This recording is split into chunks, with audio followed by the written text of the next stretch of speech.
Shabbat Shalom, everyone.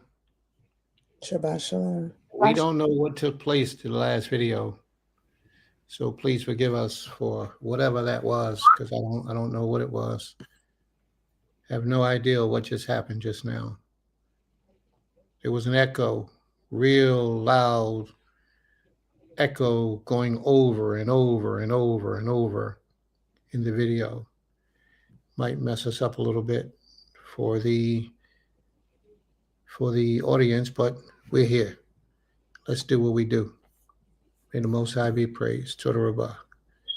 Shabbat Shalom. Shabbat Shalom, Sister Aisha. Shabbat Shabbat shalom. Shalom. All right, so it's better now. Cool. All right.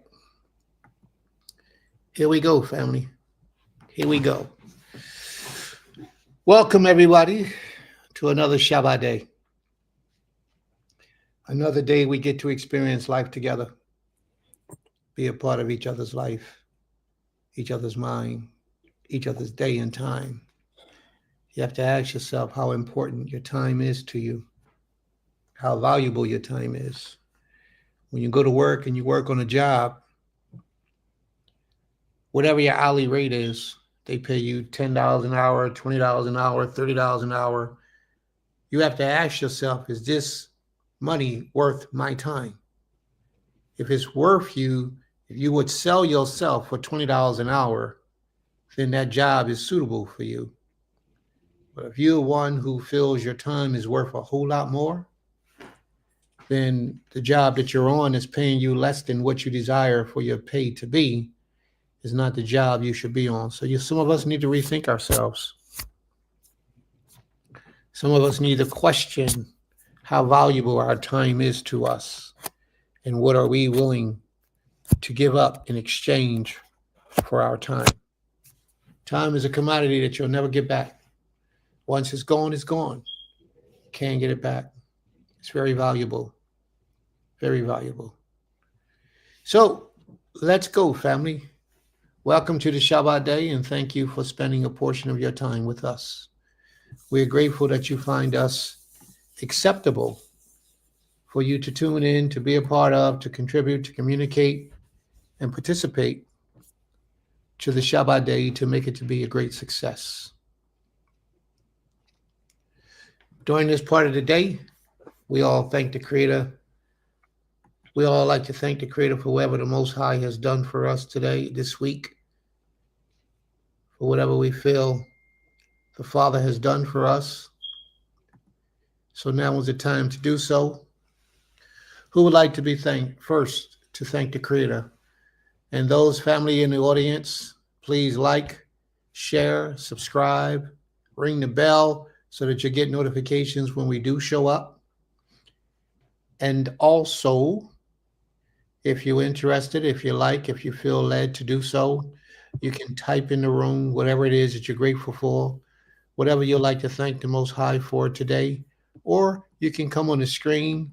You can either be visible or you don't have to reveal yourself to the family, but you can come on the screen and speak your portion in what you're grateful for. Sometimes you had an extraordinary week and you like to really thank the Creator. You like to really thank the Creator for some of the things that has taken place in your life verbally. And if you feel led to do so, now is the time to do so. Let me put the link in the room once again for anybody who wants to come on and speak your portion verbally. May the Most High be praised. May the Most High be praised. Shabbat Shalom to you all. And let's go. So who would like to be first to thank the Most High for whatever it is that you like to thank the Most High for today?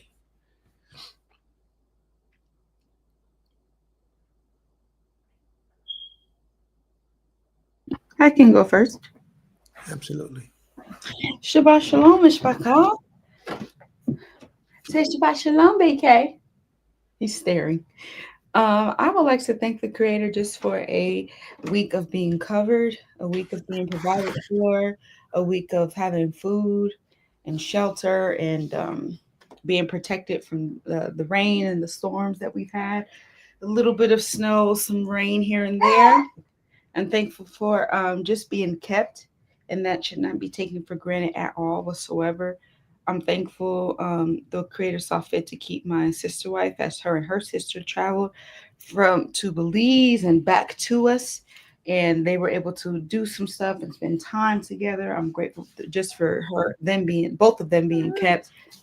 I'm thankful just for life and being able to be here and not being in a bad state of mind. I do pray that the Creator can heal us with whatever each of us are battling with physically, spiritually, mentally, and in all ways. May He reveal Himself to us. May He reveal Himself to us as the in the way we understand, so that we can have a better relationship with Him and be better servants, better family members, better wives and husbands. And so I'm just thankful to be here and to not be in need, in detriment need. And I pray for those that are. You say shalom? How come whenever I say shalom, you don't say anything, but then you don't? Because he's a male child. What does that? What that mean? Male children are rebellious. Oh, okay. They do what they want to do. All right. All right. Shalom. May the Most High be praised. Shalom, shalom. All right. Shabbat shalom. Shabbat shalom. Sister Hagdalia.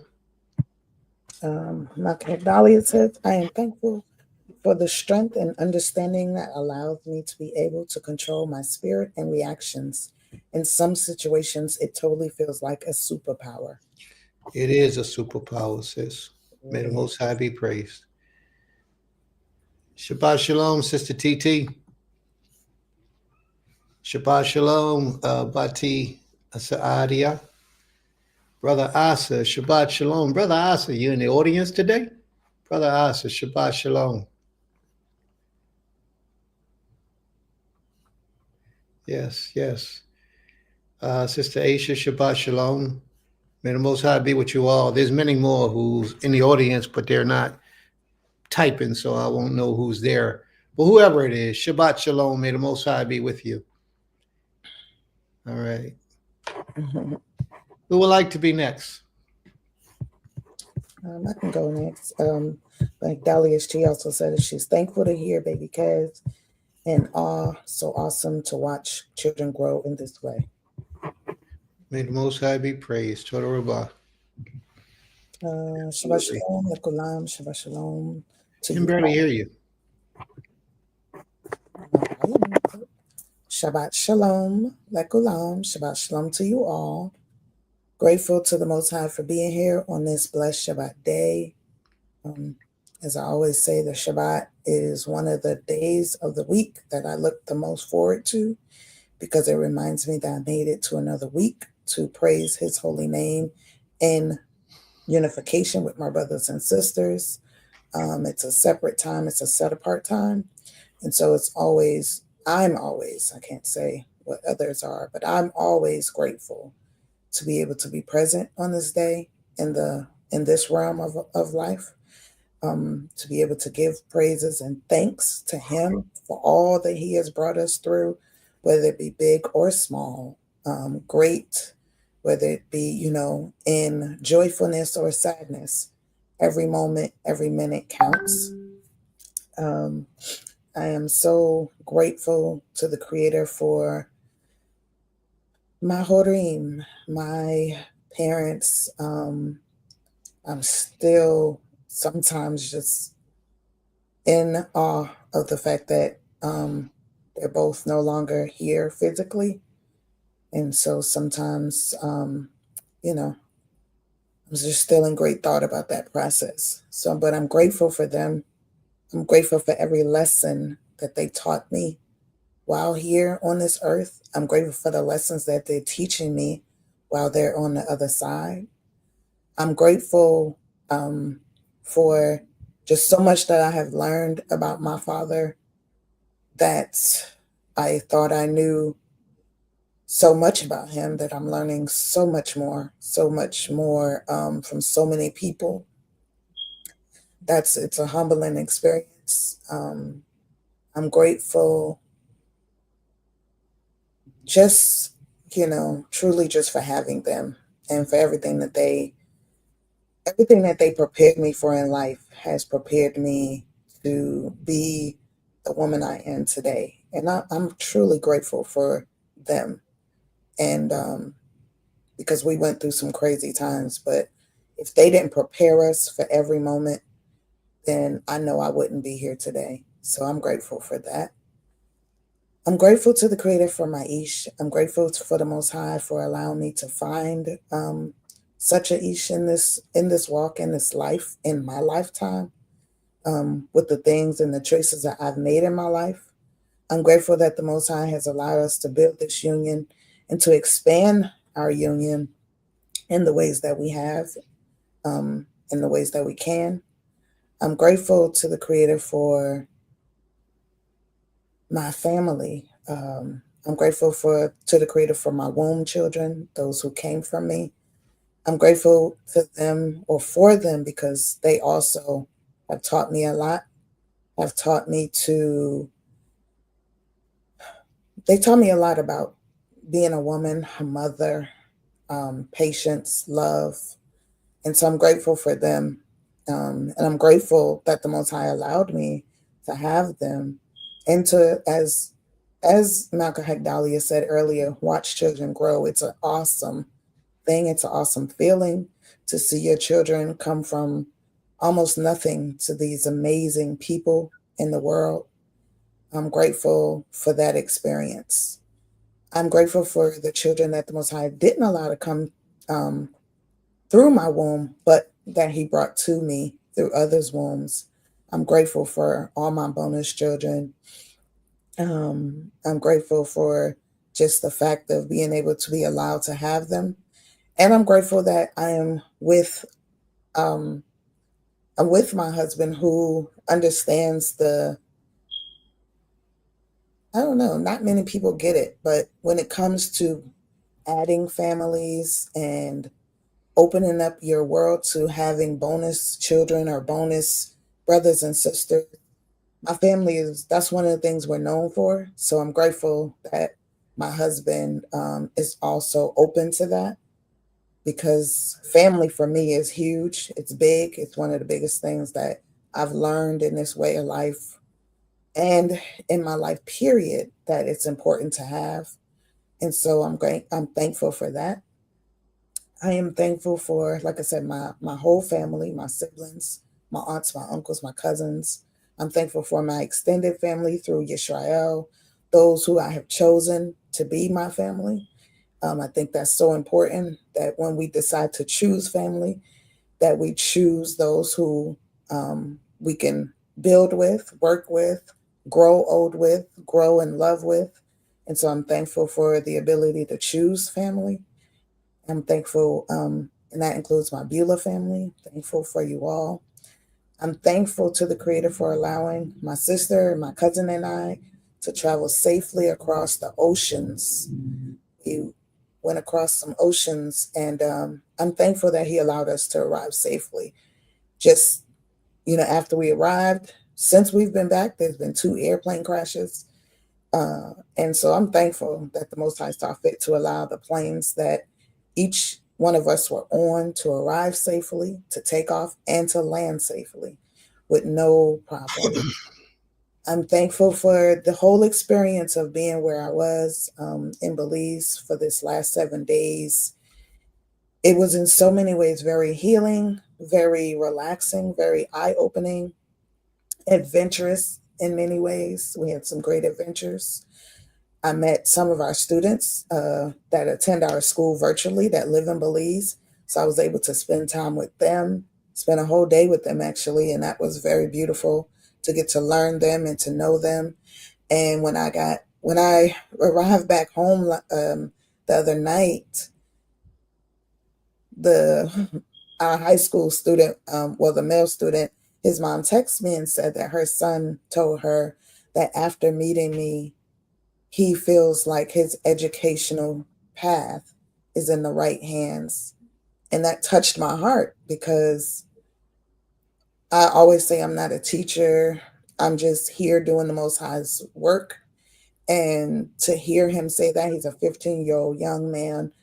And, it's hard to get through the young males, especially in this day.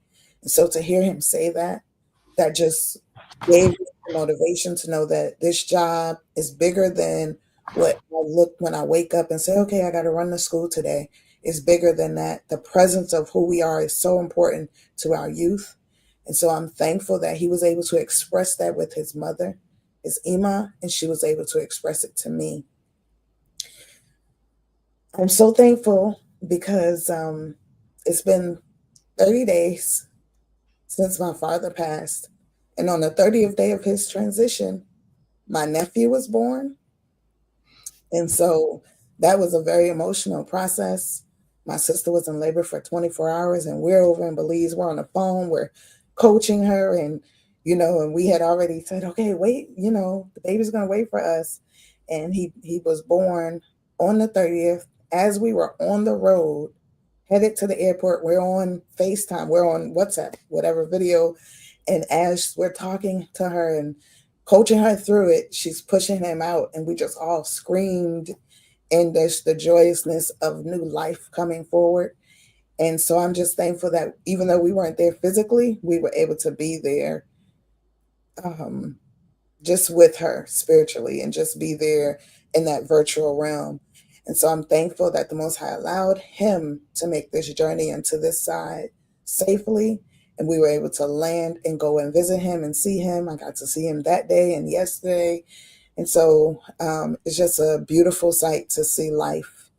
And what I thought about was how, we ended the year of watching our father take his last breath. And then we were able to bring into this new year watching our nephew breathe his first breath. And life is just so miraculous like that, we have to take this time to thank the Creator for those small moments. They're small and big at the same time. And so I'm just thankful that the Most High has allowed my family and I to experience such greatness in a matter of 30 days. And I pray that he continues to be with us, guide us, shield us, and protect us. I pray that he is with each and every one of us as we go throughout our days. As I said before, no matter how big or small we think something is, the Most High has allowed us to do it and experience it. So in so many ways, we have to be thankful for whatever we experience because there's a lesson in it for us. There's a plan. There's a reason why the Most High allowed us to go through whatever we're going through. So, I'm humbled by the Most High's grace and mercy in my life. And I just pray that he continues to be with me on this journey of life. So, All right. May the Most High be praised. Total Rabbah. May the Most High be praised. Do you want to go down the list or you want me to pull them up?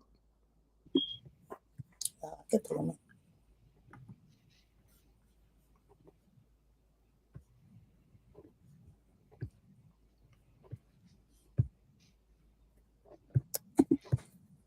Inatiti says, I'm grateful to the Creator for my life, family, and friends. I'm also grateful for one of my spiritual leaders who has been such a great spiritual father to my bots. May the Most High be praised. And Gavir Saadia, Koti Saadia says, I am grateful to the Creator for my family and friends. I'm grateful to the Creator for the healing he has bestowed upon me. I am grateful to the Creator for revealing the true intentions of people. May the Most High be praised. Total Rabbah. And that's extremely important. That the Most High reveals to you the true intentions of people. Because people will come and camouflage and pretend and act and be totally in a different place. You know how many people give you their word they're going to do something, and then as soon as situations change up on them, they change up too? May the Most High be praised. Toda. right. Chief Malak says, I am thankful to the Creator for sustaining my brother's life after the doctor gave him a week. They that trust in El Shaddai shall be as Mount Zion, which cannot be moved, that but abide forever. Baruch Shalom. May the Most High be praised, Chief. Mr. Otter. Mr. Otter, which one of your brothers and what happened? And let us know if there's anything we can do to try to help out the family.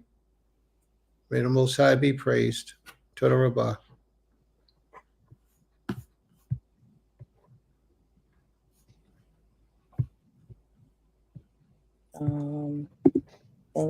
Saadia says, all praise to the Most High.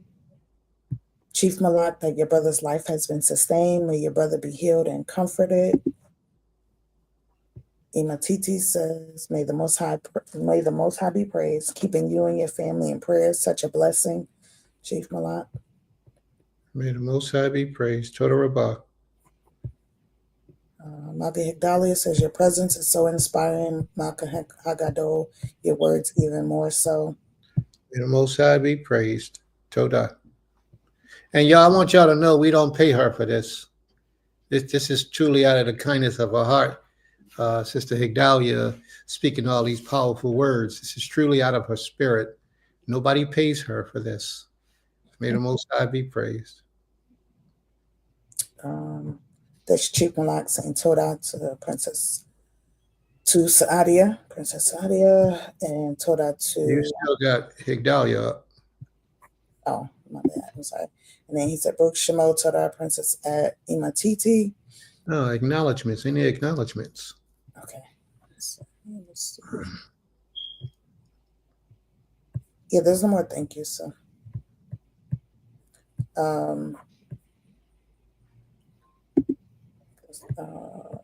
my sister wife says, wow, he was born on the 30th day of your father's transition. I'd like to think your father met him while they were switching places. He would likely have characteristics of Baba Bilal. Well, that's probably why it happened. I explained that a couple of weeks ago in class. Usually when one is leaving, one is coming. And that one is coming usually possesses the spirit of that other one. But that's going to be a little hard to do because it was on his mother's side, his Ima side, and not his Abba side. Usually, if it's on the father's side, that spirit is transferred through. But who knows? Maybe that's what the Most High may do. Who knows? Toda Rabbah. We will definitely get to see, Creator will get to see in the future how that goes. Imam Titi says, what a blessing you are to everyone. You show up for all you love. What a great daughter of Zion you are, Princess. May the Most High be praised. Toda Rabbah. That's the sign of a princess. And Chief Malak says, Toda, a prince, my brother Zuriel has cancer in the lungs. Oh. Remember I told you? And it's hard. Let me know. All right, bro. Sorry to hear that. Sorry to hear that. Tell him we said shalom. Is he home or is he still in the hospital? And if you can, ask him, can we keep him in our prayers today? If you can ask him that. May the Most High be praised. Toda Rabbah. May the Most High be praised for all things. He came home yesterday. Great, great, great. All right. All right, family. Is there anyone else who would like to thank the Most High in the audience who has not done so as of yet? We got 1,400 people in the room. Somebody got to have something they want to say to this king before people, before the earth. It's got to be somebody. Brother Asa, you still present? You going to give acknowledgments at this time to the Most High? No? All right. You know, it's no pressure. Nobody's being forced to do anything.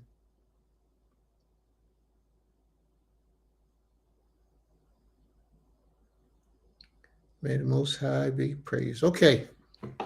All right, then I'll go.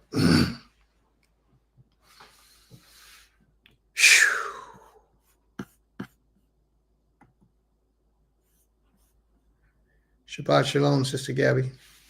Shabbat shalom. All right. I'd like to thank the Most High at this time. Thanking Him for life, for health, for strength, portions of His wisdom, knowledge, and understanding. Thanking the Most High for the development that He's given to us in our lives. Thanking the Most High for the deep meditation that He's had me in the last week or two. Well, actually, it's been about 3 weeks now.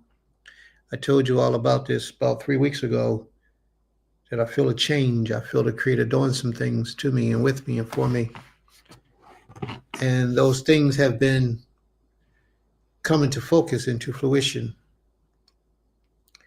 The Creator has me reevaluating my life, reevaluating the situations around me, the situations I have myself into, those things that are not necessarily His will, things that hold me down and boggle me up and prevents me from being free in my spirit. And I don't like being a slave to anything or anyone. I like being free, which I can worship the Most High in the way that I see fit, the way that the Most High would direct me. I went to a basketball game the other day with my daughter. She's a cheerleader, and I went to the basketball game. And it caused me to get a little bug in my throat, where I felt somebody in the audience must have had some kind of sickness or something, because when I got back from the game, my throat was, something was in my throat, some kind of bug or something. And I felt it trying to take hold of me. When I came home, I took my herbs and all my medication and stuff to fight it, my natural medication. I don't take store shelf bought medication. And I had to stay secluded from the rest of the family because I can't afford for my son to get sick. So I stayed away from him, having held him in about 3 or 4 days. And I slept on the floor. I took advantage of that opportunity at that time to go into a little fast state, spiritual fast, to build up my spirituality, and it felt good. It felt real good to be alone, just you and the Creator. To sleep on the floor felt good as well. I haven't slept on the floor in a long time. But to sleep on the floor felt good. It helped out a lot. But I'm also grateful for the space and the workings that the Creator had for me in my spirit, in my mind. Some of you may not be able to relate to what I'm talking about, and that's okay. But whenever you're going through something that's burdening you, something that ordinarily would stress you out, but you're focused on that thing, how to destroy it, dissolve it, fix the issue, fix the problem, whatever it is, that deep concentration is needed and necessary. That focus point of achieving whatever your desires are, of figuring out a way to conquer it, to destroy it, to beat it, is extremely necessary. And men usually deal with things in this matter. A lot of you, I pray that you understand where I'm coming from. But I'm one of those who don't quit, don't give up, don't just bow down and let you just take your way. I usually fight that spiritual battle to try to conquer and overcome the things that may be getting in the way, attempting to destroy me or hold me back. I usually fight. So I'm grateful that the Most High has allowed me to come through to the point where I am today, where I'm able to come here today and thank the Creator for the experience that I experienced in these last couple of weeks. And all I see and all I feel and understand is me getting stronger and stronger. You say, well, how much stronger can you get? How much stronger would you need? I'm nowhere near spiritually, mentally, physically, financially, emotionally. I'm nowhere near where I desire to be. But I'm striving to get there. And even in the midst of my fast, there's a portion of self-improvement taking place in my life as well. You have to be real critical of yourself before you're critical of anyone else or anything else. You have to be critical of yourself. So before you have the right to say you didn't do this or you didn't do that, you should always examine yourself and the things that you did or didn't do to cause a lot of the problems that you have, or the things that you may see in others that you may feel is an issue. You have to always examine yourself first and really scrutinize your own actions and ask yourself, is this the reason why? Could you possibly had led to this? And you have to be honest with yourself. Not a lot of us are honest with ourselves. It's easier for us to pass the blame, kick the buck, and blame someone else rather than to accept that we are the issue. We're the problem. The person was only responding to the way that we treated them or what we did to them to make them do what they did back to us that we don't like. It's almost like when a man and a woman is in a relationship, the man goes out and cheat on his wife and then don't understand why his wife is shutting down and don't want to be with him anymore sexually. He doesn't understand. And the first thing he pulls up in her face is that you're my wife. You're supposed to give this to me. But he don't understand that she don't want to because she don't know if she can trust you. She don't know if you have a disease, you're infected with something. She honestly don't know. So a lot of times that's how it is in our lives today, that we don't see, that we don't understand how we ourselves are the ones, the perpetrators of the crime or the punish or the things that hurt others, but yet all we see is how others have affected us. So I thank the Creator for causing that to be in the forefront of my mind about the issues that I may have been guilty of or the things that I may have done that are not pleasing to Him. I'm grateful. And I'm held accountable for all that I do. So may the Most High be praised from everlasting to everlasting, for He is King. Toda Rabbah. Is this something you want to go through the list, Emo? And Shabbat Shalom to everybody who just came in. Sister Gabby says, I thank the Creator for life, being in good health, protection, and knowledge, wisdom of all things that I learned so through Torah, education, and life experiences. Toda Most High. May the Most High be praised. Toda Rabbah.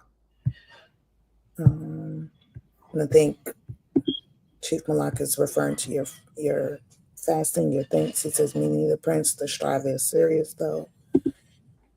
And Ema TT says, I was explaining that for a year, and I realized that freedom is holy. May the Most High be praised. Sister Gabby says, I've been fasting from all meats. Today marks the 19th day in my fast. I'm thankful for the discipline throughout this spiritual journey.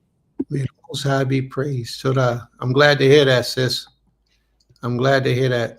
I did see a photo of you, and you did look like you lost some weight. I'm not being disrespectful or any kind of way, shape, or form, but you look like you was tuning up what you had. So keep up the good work. May the Creator continue to bless you and give you all that you need to be successful. How long are you going for your fast? Or is it a fast? Is it a new lifestyle or is it still a fast?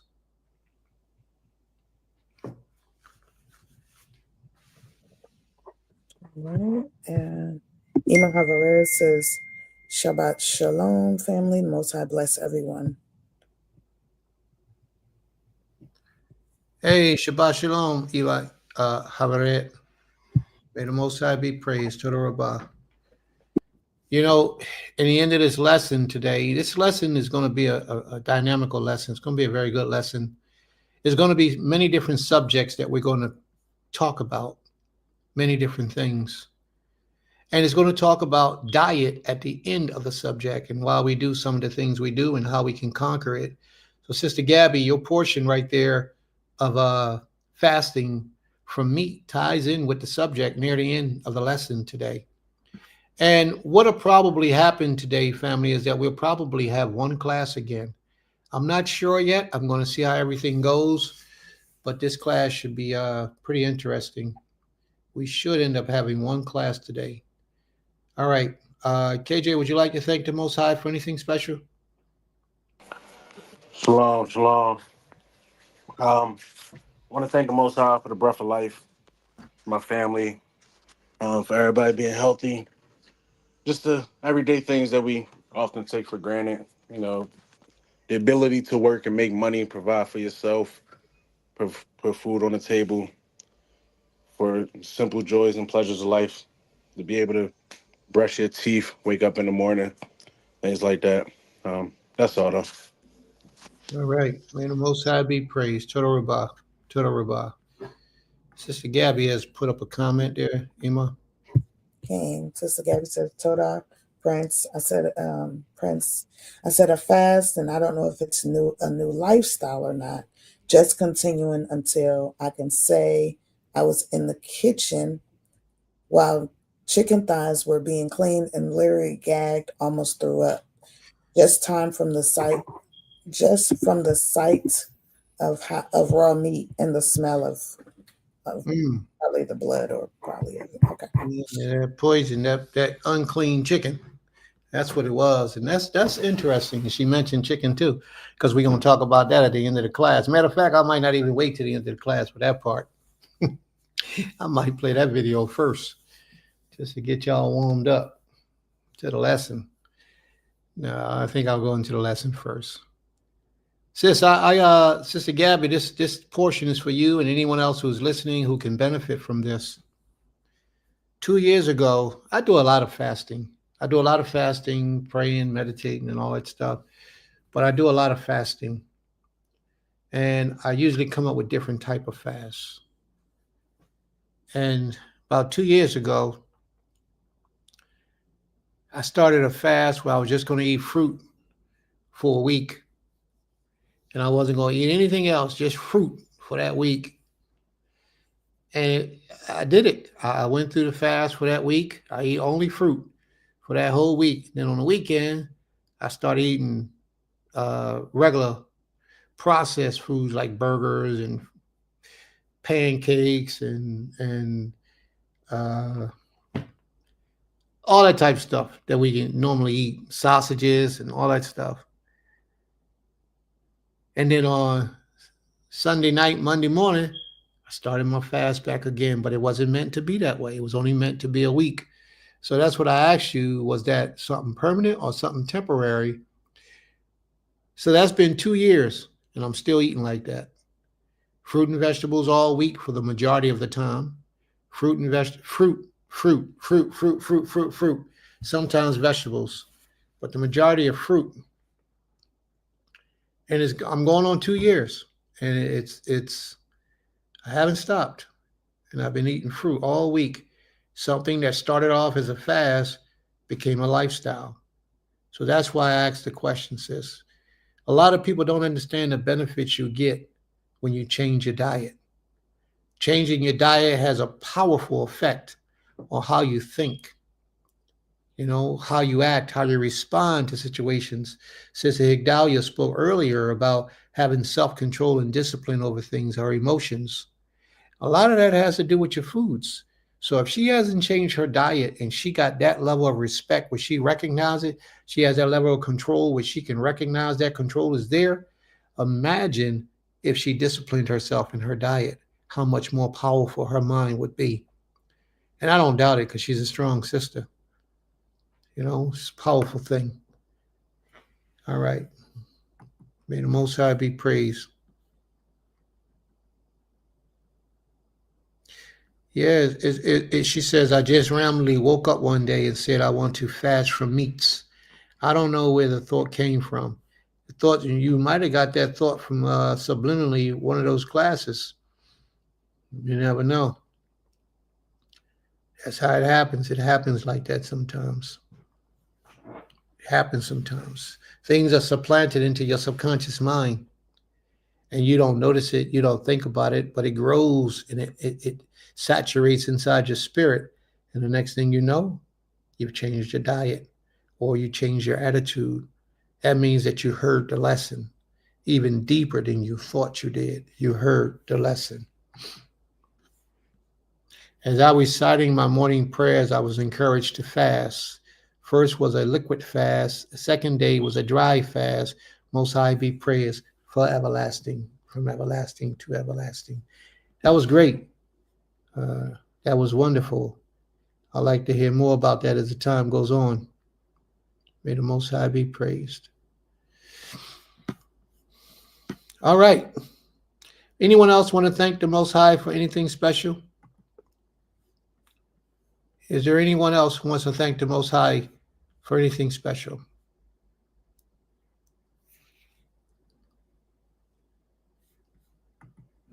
Imam Habaret.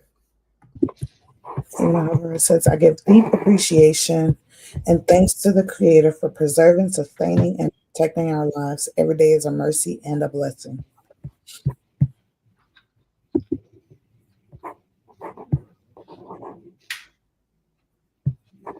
All right. All right. May the Most High be praised. Total Rabbah. All right, family. Let's see what we gonna do. Y'all ready? Do I have a reader for today? Is anybody reading, or I got to read for myself today? It's all right if nobody wishes to read. I can read. I did go to school and learn how to read, but it's always better, helpful, if somebody else reads for you. Yes, always helpful if somebody else reads for you. That way your mind got time to focus. But it's okay. If I have to read, I'll read. It's okay. Anybody want to read today? You want me to read? No. Okay.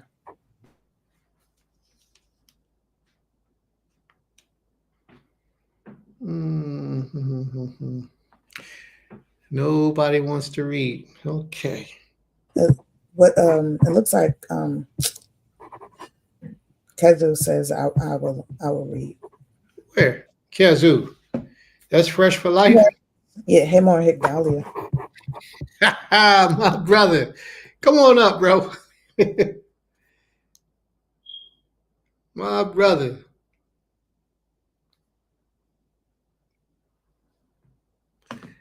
Yeah, I send you the link, Kezu. I send you the link, bro. You can come in.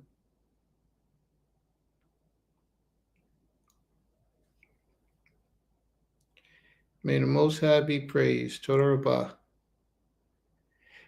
You gotta hit the link, and it'll give you a setup where you can go in and set up so you can come onto the platform and begin to speak. So what you could do is while you're doing that, I'll just start, and then once you get in, I'll take it. You can take it over once you get in.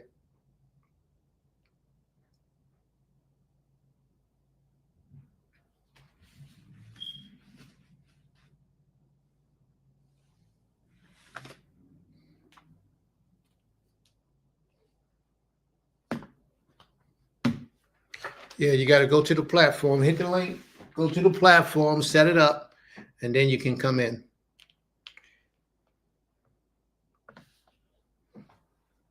And just let me know when you're ready. Well, I'll know because you'll pop up on the screen.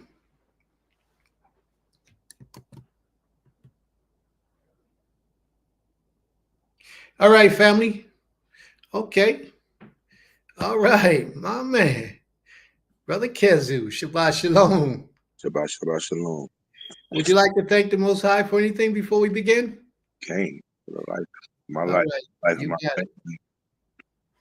Thank the Most High all days and all ways for the life, my life of my family, the Bane, you can see behind me. This Shabbat day, I was just telling people, because I speak to people as I travel abroad, how beneficial the Shabbat day is and how beautiful and necessary it is. You got to understand that Creator, when He made the world in 6 days, He took a moment to just relish in it and appreciate the beauty that He created. So I encouraged people throughout the week when I meet them, hey, you should always take at least one day. You think about it, Most High God did it when He created the world. So you think you're better than God? So just thanking the Most High for the Shabbat day, for the opportunity to just reflect and in his creation and the beauty of it. May the Most High be praised. To the Rabbah. And for those who don't know, my brother there is a drummer, one of the excellent drummers. And what he does is he willingly volunteer his time to teach at our school, teach the children the dynamics of drumming. I mean, he just does that. He says, yes, I'm willing to do this. And he did it. And he's doing it. And we're so grateful, you know. We're so grateful for brothers and sisters that come to just dedicate their time and say, hey, this is for the children. We got to get this done. You know, that's how you know when people are for real. When they don't require a payment for something, they do it out of the kindness of their heart. Some people just do it for bragging rights to say, look, I gave that dude this and I did this and that for him and I ain't asked for nothing. But then some people do it out of the kindness of their heart so that the Most High will acknowledge what they do. And that's been my brother right there. That's right. When I see that man, I ain't got nothing but love for him. Is that right? Is that right? Well, God, again, that's it. Let's go. I charge you. That's right. And his wife, so y'all, all y'all ladies, don't be sweating him because his wife is a Higdalia, Sister Higdalia. She's right there. I mean, ain't no problem. You know, I don't know if they do that plural marriage thing. I don't know, but that's his wife. So don't start no trouble, y'all. And that's his son. May the Most High be praised. To the Rabbah. All right. So we're going to get into this lesson, family. We're going to get into this lesson. And the lesson that we're going to get into is going to come today out of the book of Yirmiyahu. That's where we're going to start. Yirmiyahu. Yirmiyahu. We're going to start Yirmiyahu chapter 9. Let's see there.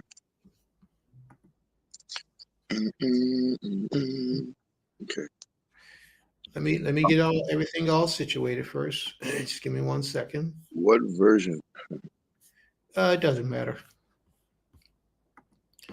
Yeah, the version doesn't matter.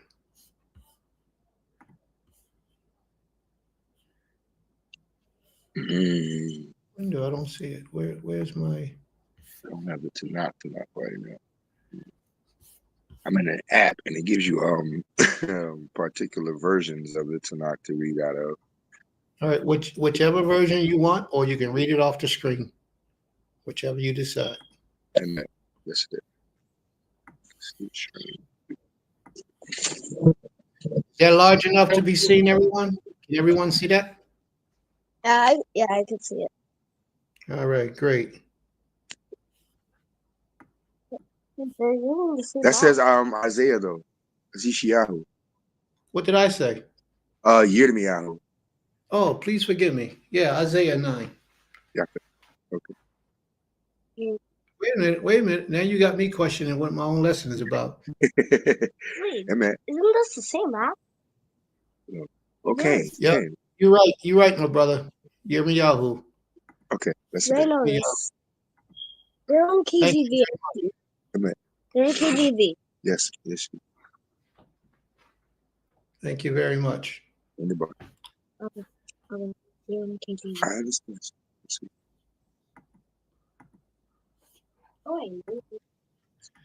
If anybody else wants to be on the screen, you got to open up your screen so that we can see you. If we can't see you, we're not going to have you on the screen. Okay? Go speakers. All right. So let's travel. Family. Let me give you a little backstory about what's going on here. Excuse me. Yirmiyahu, the 9th chapter, is going to talk about the children of Israel, about a lot of the sufferings and the pains that we experience, that we're going through. Today's lesson is going to be a kind of different type of style of lesson today. It's not going to be our ordinary run-of-the-mill lesson that we usually do, where we do all these different presentations. We do have a few presentations, but I want you to meditate on these messages today. I want you to imagine, now while you're hearing these words as being written, wrote, listened, spoken, read, I want you to envision yourself 3,000 years ago back in our Holy Land, experiencing these things as the Father is having it to be read to us today. I want you to put yourself there because all these things are going to be important. I need you to actually feel the venom that's coming from these words and, the power and the impact that these words will have on the lives of the people that's being spoken at that time. And also imagine how these words are also playing live within us today. How these same words that was said 3,000 years ago are now playing out in our lives today. It's an amazing thing. It's deep. It's almost as if nothing has changed for the black man. Wherever we live upon the earth is as if we're always going through these abominable things. As if we're always suffering and going through these changes and these heartaches and pains and sufferings, no matter where we go. And I want you to keep in mind that a lot of it, I spoke earlier in the lesson today, as I was giving my testimony before the Creator, 99.9% of these problems and changes that we're going through are preventable. We bring these things upon ourselves because we don't want to do right in the eyes of the Almighty. We have the opportunity right now to live a great life, a beautiful life, one that many would envy with jealousy. But because we want to incorporate so many different ideals and ideologies and dogma into our worship of this King, because we do that, we're suffering. But then we raise our hands and say, why am I suffering, Creator? I serve you. Do you? Do you really? A lot of us want to serve the Most High the way we want to serve the Most High and not the way that the Most High wants to be served. Can you imagine entering into a relationship with somebody that you claim you love, but you just want to do them the way that you want to do them, as opposed to the way that they would like to be done? What they call that today, your love language. Can you imagine that between us and the Creator? Because the Creator's love language is you serve me, you obey me, your loyalty is to me and me alone. That's the Most High's love language. But what do? We want to give him and incorporate him with everybody else, everything else, and say it's him. And give his glory to everything and everybody else other than him. Put things before him on his holy set apart day. He says, keep the Shabbat sacred and holy. And we say, I got to go to work to make this money. We put all these things and all these issues before the Father, but then in return, we want to act like we ain't did nothing wrong and call ourselves servants of the Creator and say we're acceptable to the Almighty. And that's not how it goes. In order to be acceptable by the Most High, you have to do what the Most High says for you to do. So let's see where we travel in that, family. Keep these words in your heart, but remember, put yourself in these places of these people at that particular time who are your ancestors. The message that they got, this message is being brought to you right now. And remember the title of this lesson, Call for the Wailing Women. Before we even begin that, and while we're reading on, what does that mean to you? When you hear that call for the wailing woman, what do you think that means? How do you think that applies in life today? What do you think the purpose of asking you to call for the wailing woman, what would that be? How would that apply into what you think is today's challenges in life? What would you see? How would that fit in? What do you think? What is your ideal? When you hear that, when you see those words, what is your first thought? Type that in the room for me, family. Type that in the room. Unless you want to come up on the platform and you want to speak what it means to you, then you can do so. It's a powerful thing. But until you decide to come up, if you do decide to come up, just hit the button and come on in. Someone is in need. Today is a call to change. Oh, ho, ho, ho. She hitting something. How you know that? You must have read my lesson today. Today it's a call to action to change your ways. She must have read my lesson for the day because that's a part of today's lesson. Someone is in need. Very good. Lamentations, very, very, very good. A woman is needed, a woman crying out to be heard. Somebody on point. Crying out during calamity. Okay. Y'all on point. So I see the messages is saturating within y'all spirit before we even get a chance to read on it. So let's go. My brother, are you ready? You on mute right now. Okay. All right. So we're going to start Yirmiyahu chapter 9, verse 1. Amen. Hallelujah. Oh, that my head were waters, and mine eyes a fountain of tears, that I might weep day and night for the slain of the daughter of my people. How many of our people right now can we cry for because of the sufferings and the sad situations and the reality that their lives are so gruesome, so bad, so hideous? How many people do you have right now? And look what it says, the daughters of my people. But I need you to know it's not just talking about the females. It's talking about the children of Israel. For the Most High refers to the children of Israel as a she many places throughout the scriptures. So when it says the daughters of my people, he's talking about all of us. All of us. But particularly, how many women do you know that are suffering? Some even suffering in silence. Some don't speak vocally with their voice. Some are so hurt and so much pain that all they do is try to live a consecrated life to the Most High, looking for some type of restoration or salvation to come to them. There's a lot of us in pain, a lot of us suffering. I just said I was just meditating, on the glory and the goodness of the Most High for the last 2 weeks. It's a lot of pain going on in our lives that we are overlooking and not paying attention to. And then when someone does share with you some of their experiences or their pain, are you the type of person to sit down on the ground in the dirt with them so that they can have somebody to talk to conversate, to release themselves of the suffering and pains that they're going through? Or are you one who's going to get up and laugh and ridicule and talk about them? That's not us. We're supposed to be a light to the nations. We're supposed to help and be there for each other in our time of need. And this is definitely one of our times of need. Read on, my brother. Oh, that I had in the wilderness a lodging, place of wayfaring men, that I might leave my people and go from them. For they be all adulterers, an assembly of treacherous men.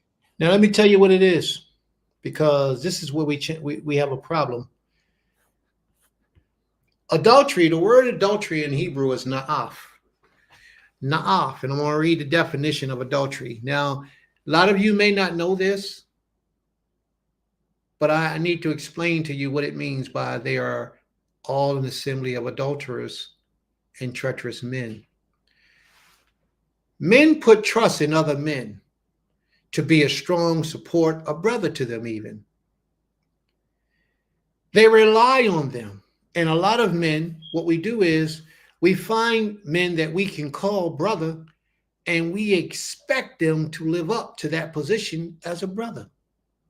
So therefore, we enter into unions, into relationship with other men, supposed to be men, and they give their word on certain things that they will honor this, we're going to honor that, and we're going to be like this, we're going to do this. I'm going to be here for you, bro. I'm going to help you out. I'm going to be strong for you. And this is what a lot of males do to each other. Men do for each other. The word na'af, it means to commit adultery. We know adultery to be a man having intercourse, sexual intercourse with another man's wife. But adultery goes a whole lot deeper than that. Adultery is also idolatry. Adultery is us having intercourse or giving ourselves in so many ways to an idol that ain't the Most High. That's the Most High form of Na'af for us, his holy and sacred people. Because the Most High says he's married to us. And we say, I'm married to Jefus.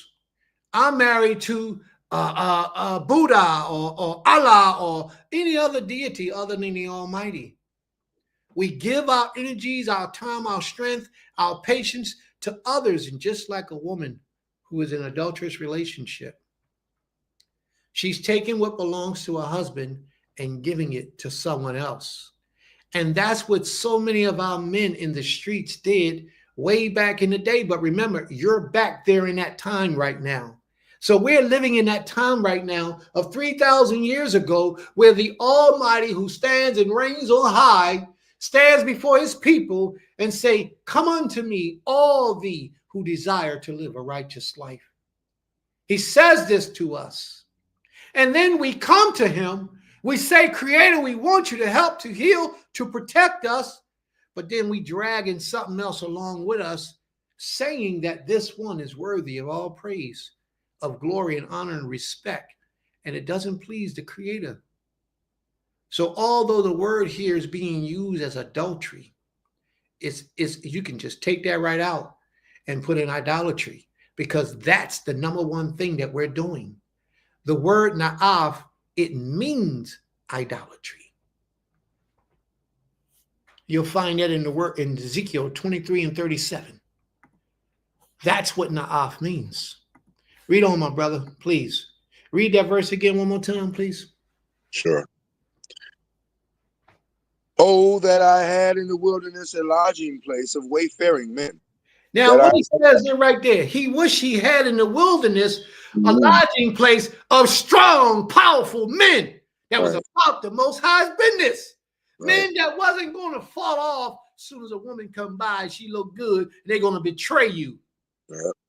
But men who are going to stand strong no matter what the challenge is, to be right by your side. I don't know if y'all understand why that means so much to me, because I had so many men in my life that claim we about it, Prince.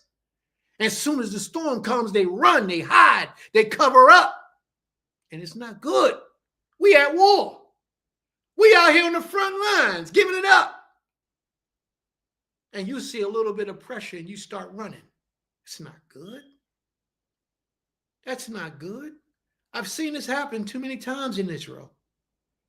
We have to be about it for life. When we commit ourselves to it, family, we have to give all that we got to see it through. Wayfaring men, men that won't go nowhere, but they're going to be right about their business for real. Not only when it's going good and everybody's up, but even when we're doing bad and we don't know if we're going to live tomorrow, true soldiers going to be there to sacrifice their lives for the cause. This is a good time for me to introduce this little portion. I was watching a documentary early this morning, about Gaddafi. Do y'all remember Gaddafi? Gaddafi was the one that these people over here went over there and killed, because Gaddafi had it set up over there in his country and they was living. Free health care, free college. They would pay for you to go to college. It was an example of what a righteous Israelite community would look like for the people. That's how Gaddafi had his people all set up. Libya is where they're from. So Gaddafi, a lot of people don't know, but Gaddafi's security guards were women. Oh. Gaddafi's security, his innermost security right here was women. You know why? And I respect the man for it. It's hard to find a wayfaring man. It's hard. It's hard to find a man that's really about it. Most men that I've come in contact with, they have an ulterior motive. They're seeking for fame and fortune and status and power and might and all those things. But in the ancient military, in this ancient army, with our people in the ancient ways, men knew their positions and they stayed there. They didn't seek to overthrow, to overpower, to take down and destroy at the sacrifice of the people. But today, that's what a lot of people do. That's what so many of us do. And it's not good when you're trying to build something when you're at war. And whoever think we're not at war, you're mistaken. We are. Gaddafi had women all around him as his defense or his protection system, his bodyguards. They were women, and they were trained assassins. But we know in the Israelite culture, all of our warriors were males, all of them. And when King David was in his position as king, he had some serious about it men that walked with him. But even Joab had an agenda. Even Joab showed his true stripes at the end when King David got sick. Pay attention. Go back and read the story. Read on, please. That I might leave my people. He want to get away from these people who are committing idolatry. And as a righteous man and as a righteous woman, you should want to separate yourself from people who are not walking righteously before the Almighty. Now, you might not want to admit it because you invested so much underneath of that person or with that individual. But when you see too many things that are unrighteous being revealed, that's the Creator trying to tell you something. He's trying to show you something. He's trying to reveal something to you that this person is not about it, or these people are not about it. So it's time for you to go. Read on, please. And go from them, for they be all adulterers, an assembly of treacherous men. An assembly of treacherous men. They all came together. It was a bunch of them, a whole assembly of them. But their intentions wasn't about righteousness. Their intentions was about wickedness. They were treacherous. They gave you the illusion that you could trust them, that you could rely on them, that they're there with you to make it happen. But in reality, it was deception. They had their own agenda.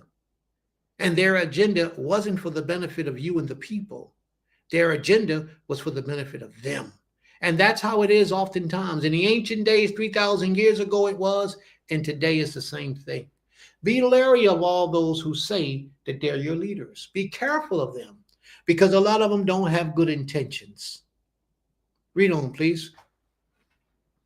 And they bend their tongues like their bow for lies. They bend their tongue like the bow for lies. They will tell you one story and pretend as if they're on those grounds, as if they're on righteous grounds. And then when somebody that they like a little bit more than they like you, they'll pretend as if they never said anything at all. They'll bend their tongue like the bow for lies, just to benefit whatever their position is that they want to see come about. There is no loyalty in our people, a lot of our people, but they, read on. But they are not valiant for the truth upon the earth, for they proceed from evil to evil, and they know not me, saith God. I thought that part was so important. They are not violent. They're not serious about the truth upon the earth. They're not. And the truth is, the word in truth in Hebrew as I met, but it also, let's bend it a little bit more. Truth can only exist if righteousness exists. So if they are violent about righteousness, when they see unrighteous actions and behaviors, they will separate themselves from unrighteous actions and behaviors. But because they bend their tongue like the bow, they don't care about the unrighteousness that they see in individuals. They're still side with those individuals if they can achieve their goal, if they can have their way, if things will benefit them in the future. You understand what I'm saying? We only pretend to be on the side of righteousness, but in reality, we're not really about righteousness. We're not really about the truth. We're really about me and what I can get and how I can come up and how I can benefit. And that's why so many of us commit idolatry today. not off. This is why so many of us commit idolatry today, because we go off of what feels good to us as opposed to what is right, true, and upright. There's a difference. When our forefathers was in the land, the Holy Land, we worship what we called the Queen of Heaven, because when we worshiped her, I believe you find that in Jeremiah 44. Because when we worshiped her, everything went well. It felt good to us in our lives. But we were only under an illusion, because we knew that wasn't righteousness. We knew that what we were doing and how we were serving this deity, it wasn't what the Most High had prescribed for us. But it felt good because we had food, we had shelter, we had clothing, we had all the things that made us feel like we were doing something good. But we knew the truth. And the truth was that we wanted to separate it from the Most High, and we wanted to live in that lie, in that illusion state. That's why we said to the prophets, prophesy to us smooth things. That's what they said. Prophesy to us smooth things, things that are going to make us feel good. And that's what people want to hear today. And that's why in churches, they play that music and they sing those songs and they preach a sermon that feels good to you. But usually when you come to a Hebrew Israelite sermon or class, a lot of the things that you hear, you're not going to like, because that leader should be teaching you truth. And when you hear truth and you know that your life is out of alignment with truth, it's going to make you think about what you're doing. And that doesn't always set in so good with us.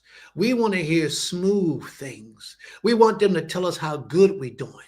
We want to tell how good you look. And that was so great of a lesson, Prince. If Prince flop, tell me flop so he can get it better the next time. Same thing with truth in our lives. We will have friends in our lives that we know are living wicked, foul lives.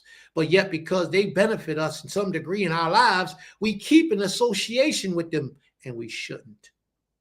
That's not the way it's supposed to be. Separate yourself from the evildoers. What did he do? When he saw all those evil men, he said, oh no, I got to get away from these idolaters. How many idolaters you got in your life right now that you're close with, that you walk with? How many? How do you tolerate idolatry and then claim to be a servant of the Almighty? There's so many of us out here like that today. Factual. That's right. So many of us. We claim to be in love with this king. We claim that we want to give him the best of us.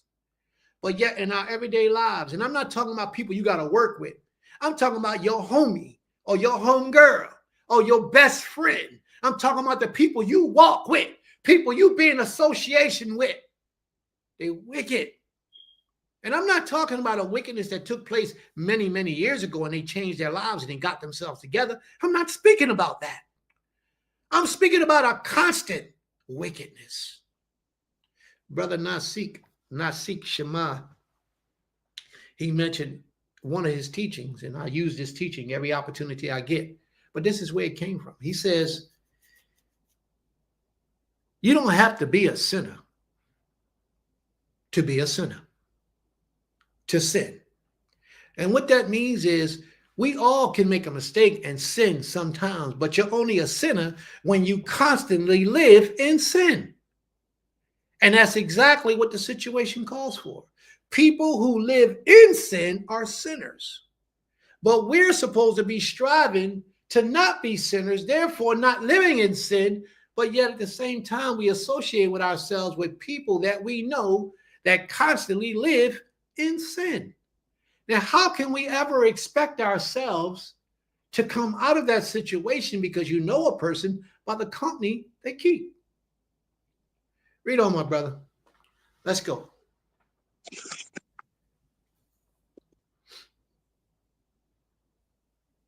You can start at 3 if you like, or Okay. 4. 3. Read it again. And they bend their tongues like their bow for lies, but they are not valiant for the truth upon the earth. For they proceed from evil to evil, and they know not me. From evil to evil. They proceed from one evil to another evil to another evil. And you know what he says? He says, they don't know me. And he's absolutely right. You know why the Most High says they don't know him? Why the Most High says you don't know him? The Most High says you don't know him. They don't know him because if they knew him, they would separate themselves from the evil people. Now, if you got the evidence that this brother is doing wickedness and you bring this to this brother and say, hey, bro, here's the evidence. You wicked. Change your ways. And the brother see the evidence. He says, you know what, bro? Yeah, you're right. That's me. I'm guilty. I'm going to get better. And then 2-3 weeks, 2-3 months, 2 or 3 years later, he's still in that same place and you still in association with him or even getting deeper in association with him. There's a problem because you don't know the Most High. Because if you knew the Most High like you claim to know the Most High or like you claim to desire to know the Most High, you would be separating yourself from that individual, not getting in bed with that individual even deeper. Understand what I'm saying to you. Read on, please. Most High said they don't know me because if they knew me, they wouldn't be in the company and be so happy in the company of evildoers. Amen. Take ye heed, every one of his brother, of his neighbor, and not in any brother. Ho, man. What did you say? Take ye heed, every one of his neighbor, and trust ye not in any brother. Trust ye, brother. Trust ye not. Mm-hmm. Trust ye not in any brother. See, you have to make a person prove themselves. And what we do is we allow ourselves to be overtaken with words as opposed to being overtaken with actions. In the ancient days, in the days of King Nebuchadnezzar, you remember Nebuchadnezzar? When Nebuchadnezzar had his dream, and all these men was walking around talking about they was prophets and soothsayers and magicians and sorcerers and all this type of stuff, Nebuchadnezzar would make them prove who they were before he would accept them. And if they couldn't prove who they were, he would kill them. Don't come around here fronting and perpetrating. Don't do that. In the war, in the armies with King David, when he had all the mighty men of valor, they call them, he would make them prove themselves. This man slew 20,000. This man threw 200. This man threw. Well, where's the works of these people that you call your friend, your homie, your spiritual leader? Where's their works? Let their works speak for them. What have they done? What have they achieved? And we talking about things in the way of righteousness. What have they really done for the people of the Most High to benefit the people of the Most High? Or are you just, what they call that when a woman be, when a singer, he be singing and these people just be in the audience loving, what they call it? Lip singing. No. When the people be in the audience and they be loving this rapper just because he's a rapper and they follow him, or groupies, right? Okay. Groupies. Yeah. Yeah. A lot of these spiritual leaders just got groupies. A lot of Israelite males who talk this talk just got groupies, but nobody is looking for the proof or the evidence in these individuals to substantiate that they are worthy of what they're doing. Groupies, that's what it is. Groupies. And we got to stop being like that today, family. We do. We have to stop being like that. We have to start making people prove their worth. So let's take it on a personal level. I heard today, Sister TT, she got up and she gave her testimony. And she thanked the Creator for a spiritual leader. She didn't mention his name. That would have gave him some real props. She didn't mention his name, but she thanked the Creator for a spiritual leader that helped her daughter to achieve something she was trying to achieve. And I thought that was honorable. That was a good thing. But you see, that man is actually working to prove his worth to that family. You understand? A lot of us just go along for the go along just because somebody talk good or because somebody might look good but the real truth is that these people are not about the Most High, don't even know the Most High. Some of the people. And when you don't prove a person to verify that they're good for that position, you usually end up getting your heart broken later on in the road. Can you imagine somebody hiring somebody on a job to pay them $200,000 a year and they don't come with any credentials? They don't go through a probationary period. They just hire that person and then they sign a contract with that individual. They can't fire you for X amount of years and they didn't prove you to see if you are worthy. Some of y'all just pack up your stuff and go live with somebody and never check that individual out to see if that person was about what they say they're about. These types of things we have to stop doing, family. We have to make these people prove to us who they are before we surrender our lives unto them. Because these people may be crazy. They may be lunatics. They may be killers or murderers or rapists. They might molest your little child, your little son, your little daughter. They could have a history of that. But because you never checked it out, looked into it, you just packed up and moved. And now you're being shown that this person is no good. They don't know the Most High because they said shalom, shalom, and had on fringes didn't mean a thing. But so many of us are groupies to these people. Oh, this guy got 5,000 people in his room. Oh, man, he must be on point.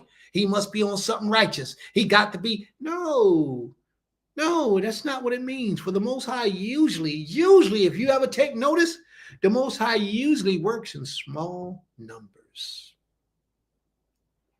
Small numbers. She said, Hanasi Zippor is who I'm speaking of. Well, that's a man that you might want to mention. She said, Hanasi Zippor is who I'm speaking of. Okay, very good. There you go. And that's how you do that. Give that man his props. If you feel he's done something worthy of you acknowledging, give him his props and give it to him all the way. That's how you do that. May the Most High be praised, and may the Most High help our brother because he's in need of our help. May the Most High be with him. Total Rabbah. All right. Let's read on, my brother, please. Let's read on. That's it there. Continuing on, verse 4. Trust ye not in any brother, for every brother will utterly supplant, and every neighbor will walk with slanders. Supplant. Every brother will supplant. Oh, man. You know what that supplant was? Supplant means the word for supplant in Hebrew is Yaakov or Akob. Akob is a heel grabber. Okay. It's a heel grabber. Yeah, that's what the word for supplant was in Hebrew. Let me see. I got another one for you too. What verse is that? 9 and what? 5? No, 4. 9 and 4. I had another word that they use for that too. Oh, the other word for it is deceiver. Every brother is a deceiver. Right. So how do you determine whether you can trust this individual? You know how you can partially determine? You got to try them. You got to test them. And if you don't try them and you don't test them, then you can't blame them for whatever they do to you later on in life that you had the out. Now, if you try them and you test them and they came with some other stuff from somewhere else, that's a different story. But the problem is most of us, we don't test the waters. We don't try the waters. We don't check out these individuals. We just move forward. And it's time we begin to do that. Read on, please.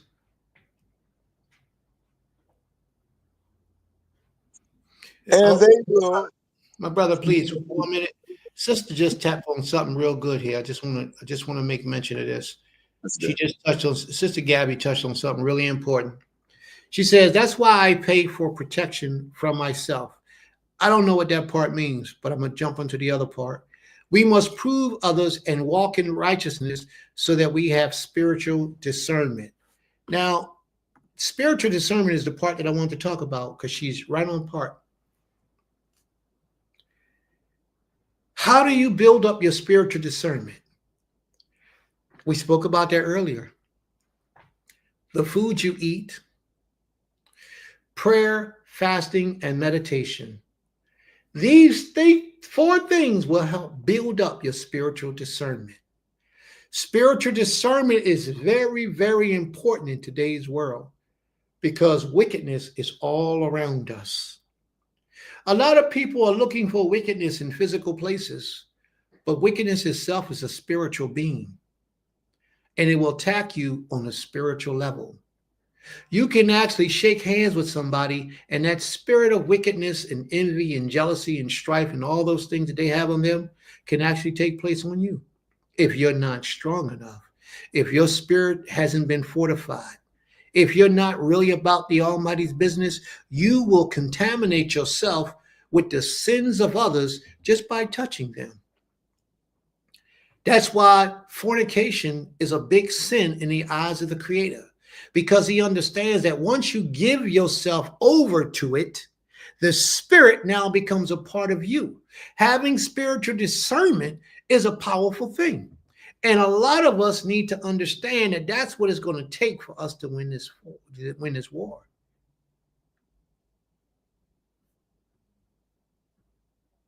That's exactly what it's going to take for us to be successful in this battle. Read on, please.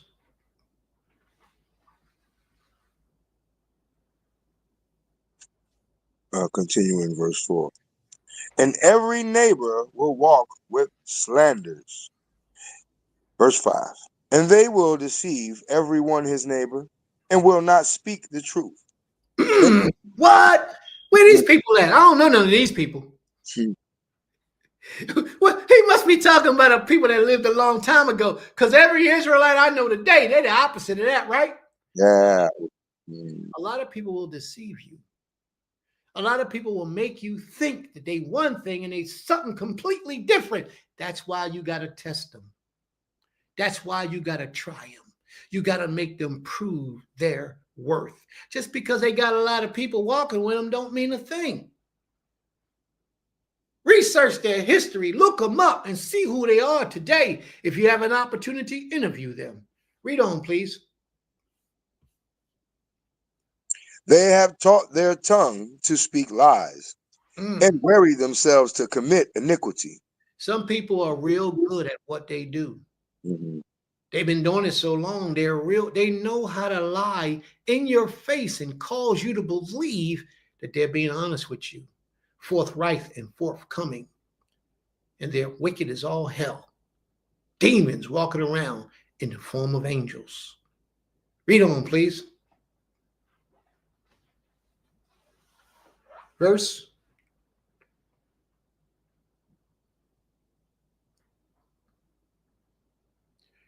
Yirmiyahu chapter 9, verse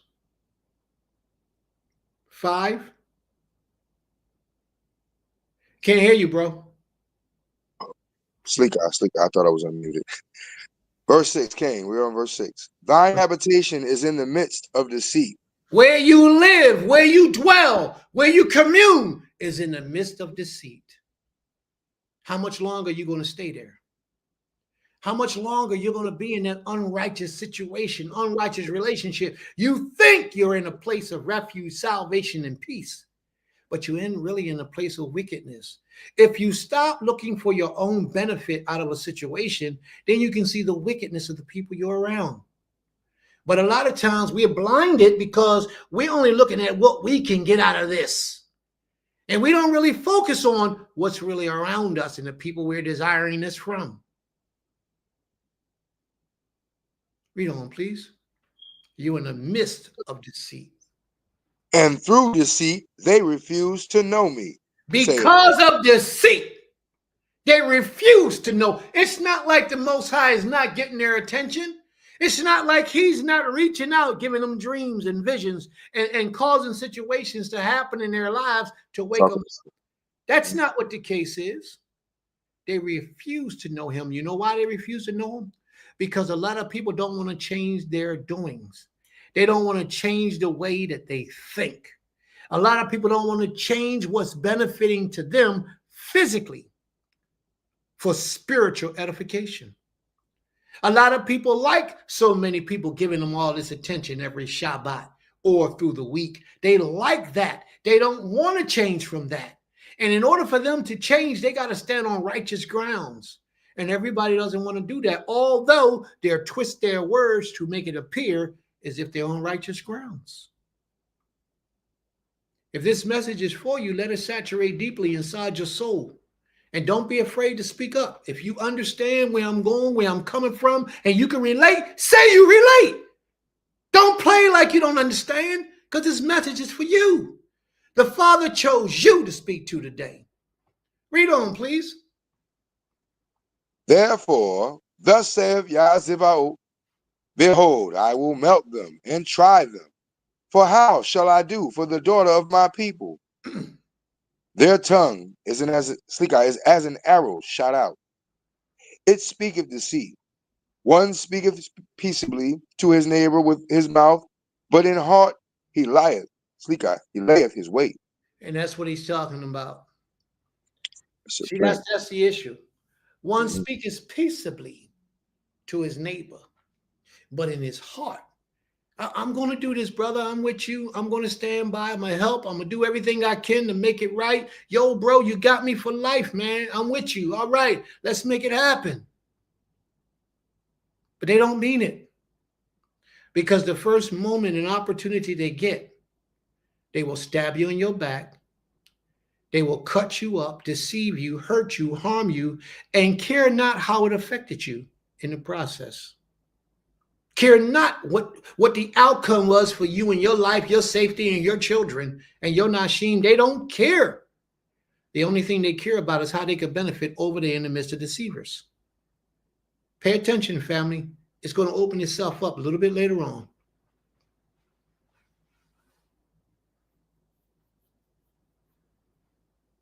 Read on, please. Verse 9. Shall I not visit them for these things, saith Yah? The Most High says he will visit them for these things. Read on. Shall not my soul be avenged on such a nation as this? For the mountains will I take up a weeping and wailing, and for the habitations of the wilderness a lamentation, because they are burned up, so that none can pass through them, neither can men hear the voice of the cattle. Both the fowl of the heavens and the beast are fled. They are gone. And I will make Jerusalem heaps,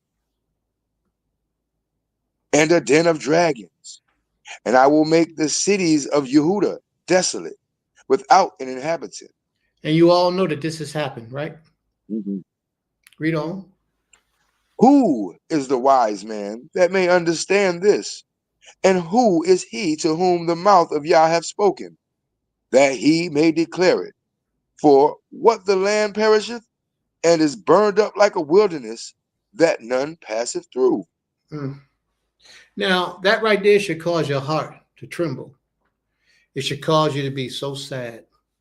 Because the Most High just said that he was going to destroy all of your people. He was going to kick you out of your land and send you in a land of captivity. That he would destroy your people for all their wickedness and their sins and their abominations and put them out of their homeland.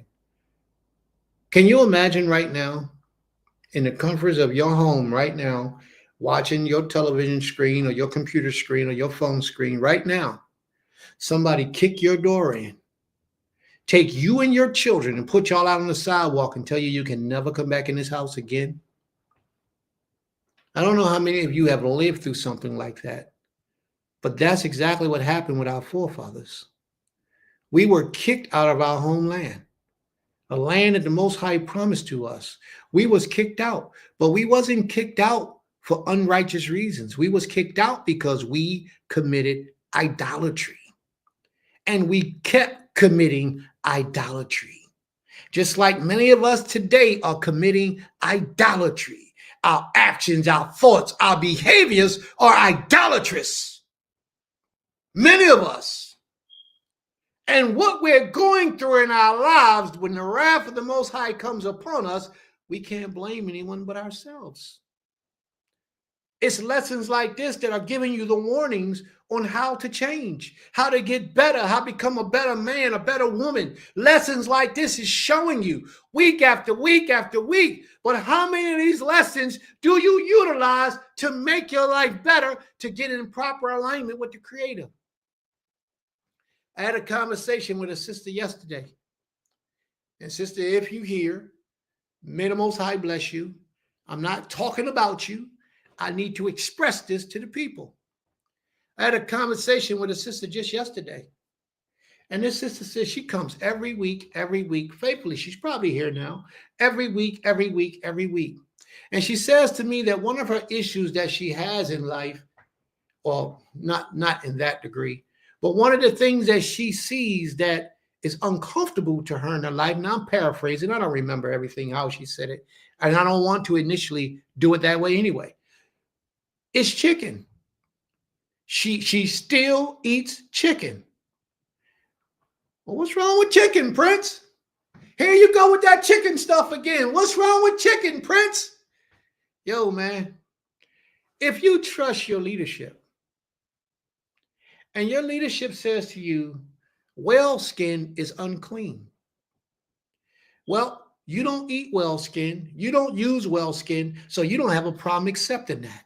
And you will be willing to teach somebody else that whale skin is unclean. Man, you can't mess with whale skin. Whale skin is unclean. Where's that at in the Torah? Show me in the Torah whale skin is unclean. Well, the Torah says anything with fins and scales. Have you ever checked whale skin to see if they have fins and scales? Because sharks have scales. They're very small. But yet we Israelites understand that shark is unclean. Why? Because it's been taught to us. So if you respect your spiritual leader enough to just accept the fact that he says, well, skin is unclean without doing any research and studying, why can't you respect your spiritual leader enough to say chicken is unclean? You know why? Because chicken to most of us is a delicacy. It's something we don't want to give up. We're in love with the chicken. And you're not going to convince me that chicken is unclean. Well, I'm not going to try to convince you. And my job is to give you the information.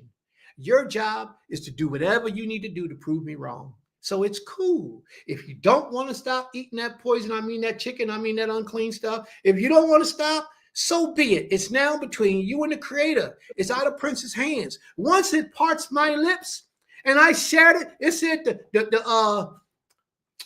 the man in the watchtower just needs to sound the alarm. If you don't run when you hear the alarm, it's on you. It's not on him. Your blood is on your hands. And a lot of us don't understand how unclean and how foul and trite the chicken is. But if you don't want to accept Prince's definition or terminology or explanation that chicken is unclean, then do your research. Check for yourself. But even if you do your research and you stop, the first thing you come to, see, the chicken from the jungle fowl. I'm cool with that. I'm cool, man. Prince don't know what he's talking about. It's from the jungle fowl. All right. Okay. The Most High got another way to show you that you shouldn't be eating it. And I got a whole video to play for you later on as to why this chicken is not what you think it is. It's causing all type of sicknesses and diseases. The Creator's doing that. Maybe it's the chicken nowadays. Huh? The chicken nowadays? Chicken nowadays. They don't make stuff like they used to. But well, chicken ain't never been clean, bro. Chicken ain't never been clean. Never. But, we love it. We don't want to let it go. But anyway, back to the lesson. The point I was trying to make is how you'll hear something that you are involved in or engaged in, and you don't want to let it go. This is what the Creator is saying. You go from evil to evil, from lie to lie, from wickedness to wickedness, and then you claim to know the Most High, and you don't. These things are very controversial, but you don't have to accept it just because Prince says it. Go do your research, but before you do your research, go to the Most High in prayer and ask of him if this thing is true. My sister Gabby got on there and she said, I stopped eating all meat. She said, I'm going to just alleviate it all from my presence right now. And there's nothing she could have said sweeter than that. To me, a vegan, nothing she could have said sweeter about food. Believe me, that food is poison. The majority of it. But let's get back to the lesson, because I know y'all heard this 1,000 times and most of y'all don't want to let that chicken go. So y'all keep on doing what y'all doing. But just remember, Prince told you Prince told you so many years ago that chicken is unclean. And I'm not the only one telling you that. Do your research. Matter of fact, man, let me play this video, man. Because y'all just ain't gonna listen. No, the video is real long. It's too long. So I'm gonna play it later. I'm gonna play the video later so that y'all can get the white man tell you. Let the white man tell you, you might listen. Somebody look like you, talk like you, and act like you, serve the creator, you ain't trying to hear it. So we're gonna move on. All right. Read on, brother. Where we leave off at, because Prince don't want to cause you to know heartache and pain. What the prophet say? What the prophet say to people? Teach us smooth things. And we'll listen. They don't want to hear the truth. Read on, please. Verse 13. They gonna interrupt my chicken. I had some chicken ready for the night. What's wrong with him? It's about to go digital. No, Yeah. I have lentils. Crazy. I got lentils. Read on, please. Verse 13. Hallelujah. And Yah saith, because they have forsaken my law, which I set before them. What did he say? They forsaken what? My law, which I have set before them. And in his law, there's a dietary portion in it that says certain things you shouldn't eat. Right. So when we forsake his law, he gonna punish us. That's right. Read on, please. And have not obeyed my voice, neither walked therein, but have walked after the imagination of their own heart. Walk after what? The imaginations of their own heart. Whenever someone is challenged with what is right and what is wrong, they usually lean on their own understanding and do what they choose to do over what thus saith the Almighty. That's what we have to stop doing. That's what the Creator means from running the evil to evil. When we run after the imagination of our own thoughts, that's a dangerous place to be. Always pray to the Most High for guidance. Always pray to him for understanding and direction. Always. Before, especially in serious matters, before you proceed and do a thing. Always. It just may be that he will prevent you from doing that because it's evil, because it's not righteous, because it's something wicked. Don't just lean on your own understanding and say, oh, this is what I'm going to do. And you know that there might be a problem with the Almighty. Search him out. Read on, please. Finishing up 14. And after Baalim, which their fathers taught them. I need you to read 14 over again, because that's a very important part. Now, this is, everybody, please stop whatever you're doing and listen to this verse, please. But have walked after the imagination of their own heart, and after Baalim, which their fathers taught them. Stop, please. That verse is extremely important. Matter of fact, that might be one of the strongest verses in the whole chapter that got us in trouble right now. And the Most High says, because they have forsaken my law, which I have set before them, and have not obeyed my voice, neither walked therein, but have walked after the imaginations of their own mind.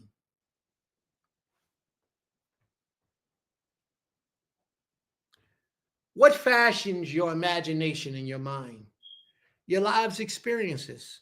The things that you go through in life, what you experience, how people communicate to you, the things you see, it fashions your thoughts, your desires, your passions. It builds you up to make you the way that you are, to do the things that you do, because you have an innate feeling for these particular things. The Most High says that your imagination after your own mind have caused you to worship devils, has caused you to worship idols, have caused you to practice idolatry in the form of adultery, because you have walked after devils. Baalim is devils, evil ones. You know, that's what Baalim means. And then it says, which your fathers have taught you. Stop for a second.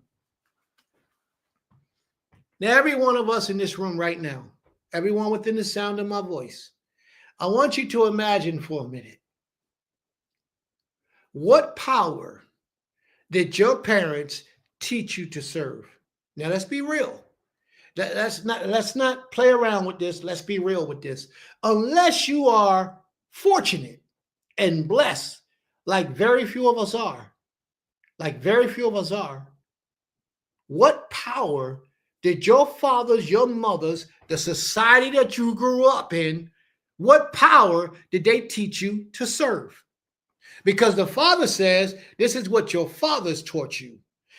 But you have walked after the imaginations, and your imaginations is formed and shaped by your environment, the people you live in, subliminal messages from the people that you are associated with, these Wailing that your fathers taught you about.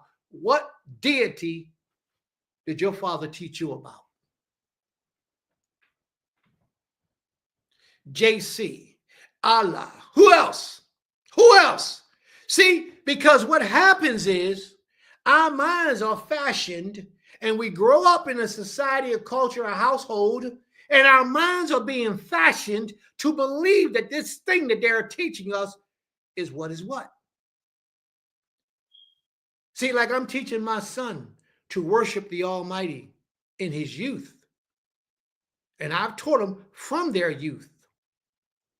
But it becomes indicative upon their own lives when they get to a certain age, how they serve this king.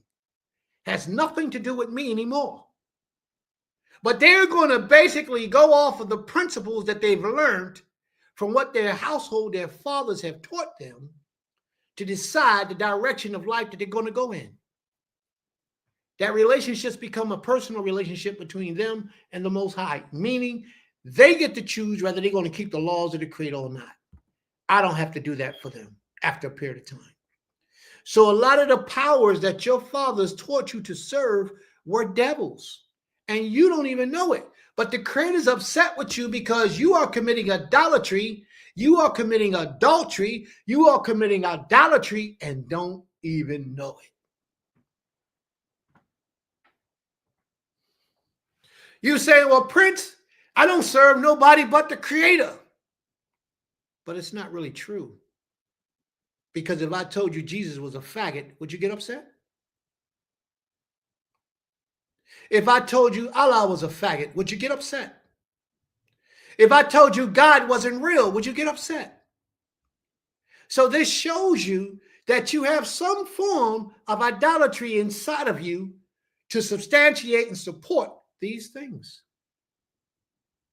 Because if somebody came to me and told me a guy that I knew around the corner was a faggot or homosexual or something negative, then I would be like, wow, I never knew that. Okay, all right, well, let me check this brother out. Let me talk to this brother and see if he's cool. If he's not, then I'm cool. I'm out. I'm done.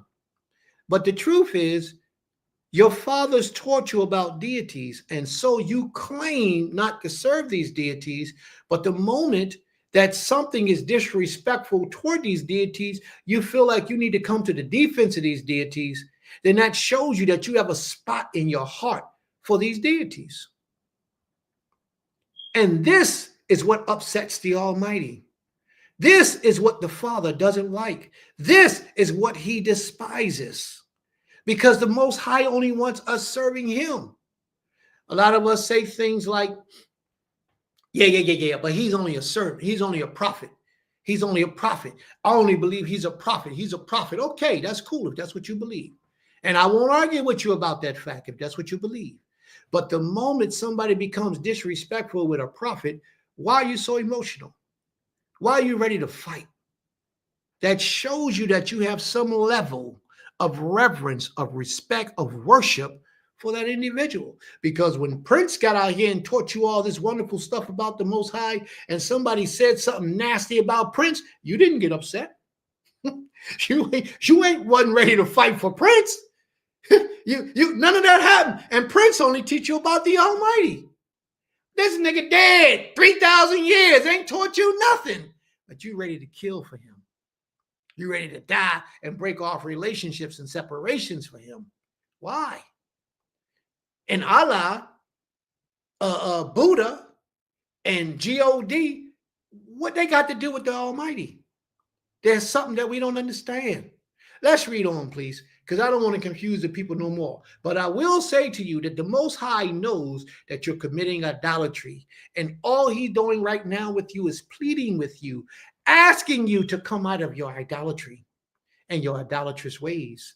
There is none worthy of praise but the Almighty himself. And keep You on. couldn't worship Moses. You couldn't worship Prophet Samuel. You couldn't worship Joshua. You couldn't worship Abraham. And ain't no man that we know in this earth that's been born was better than any of them. They did more for these people, but none of them could be worshiped. Why is there an exception to that? Never was, never will be. But you don't understand. You know why you don't understand? Because you got your emotions involved. Remove your emotions from the equations and do what I just said earlier about your leadership, because that's your leader. Do what I said earlier about your leadership. Go and scrutinize and check and see what they have done to earn your loyalty. And you'll see that they'll fall short. They're wanting. And they can't stand up because they're wanting. So what are you doing? You're worshiping what your forefathers have taught you to worship. You're walking after the imaginations of your own mind. And scripture says that the heart is wicked above all things, desperately wicked. Your mind will tell you something that doesn't even exist. And you'll be walking in an illusion for a long time. Read on, please. Oh, I got one more thing to say. Just now, I don't mean any offense to anyone, but I do. The shoe fit, wear it. If the shoe fit, wear it. Now, you all might get mad at me, but I don't care. I don't care. I got a job to do. And the Most High has ordained me to do this job. Whether you like it or not, I have to do what the Creator has for me to do. So this is what I want to say to you all. And I mean this with all of my heart. I mean this. And I need my brothers and sisters who are too booked to think about this for a second. And I don't want to hurt your feelings or anything, but sometimes the truth got to come out and it's got to be known and we got to hear it. Okay? But this is what I want you to do. That book that you read that you call the New Testament, show me anywhere in that New Testament, just one place in that whole book where that deity that's written about in that book was named Yeshua, Yahushua, or anything like that. Show me one place in that new NT book where his name was referred to, or he was referred to as Yeshua, Yahushua, or any of those Hebrew names. Show me one place. That should be your first indicator that something is wrong. Something is wrong. Because you have to interject that name into those scriptures in order for it to fit what you want it to fit. So if you have to get that name into the scriptures, what is that telling you? First of all, it should be telling you somebody manipulated that book. Because if you really feel that's his name, why isn't it present in that book? Yeshua, Yahushua, Yahweh, however you pronounce it. Why does that New Testament book say something other than what you call his name to be? So if you know that that name is not the name that's present in the book, why are you still associating with it? Because in that book, his name is Jesus. That's it, Jesus. And in Arabic is Isa. That shows you that the Jesus is very close to what it's supposed to be, Isa. And in Greek, when you spell it out in English terms, it's Jesus. Jesus was the original form of that. Why are you trying to make it anything other than what it is?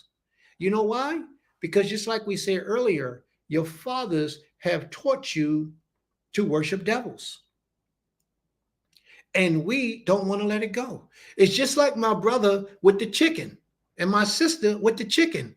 They didn't want to let the chicken go. They heard that the chicken was unclean. They realized, they said, let me go check this thing out for myself. So they fasted, they prayed, they meditated to the Creator to reveal to them the truth of the matter. And the Most High showed them. They let the chicken go. Didn't have no issues with it. Let it go. Reason why is because their hearts are in the right desired place to serve this king. There was no argument. There was no fight. They said, let me go because, Prince, you may have something. Same thing I'm saying with the Jesus situation. Why is not the name in the book? Why doesn't it say Yeshua, Yahawashah, or anything, or Yahwadah, or anything on that? Why isn't it present? A lot of people don't come to my class because I keep talking about this type of stuff. Your fathers, what the scripture say, verse 15, was it? What verse was that? Verse 14. But have walked after the imaginations of their own mind. You make these things to be what you want them to be. After Baalims, after devils, which their fathers have taught them. Devils. Well, Yeshua, Yahawashah, Yahwadah, how is that a devil? That's not a devil, bro. Don't do that. That's not a devil. That's not cool, Prince. Why are you doing this, Prince?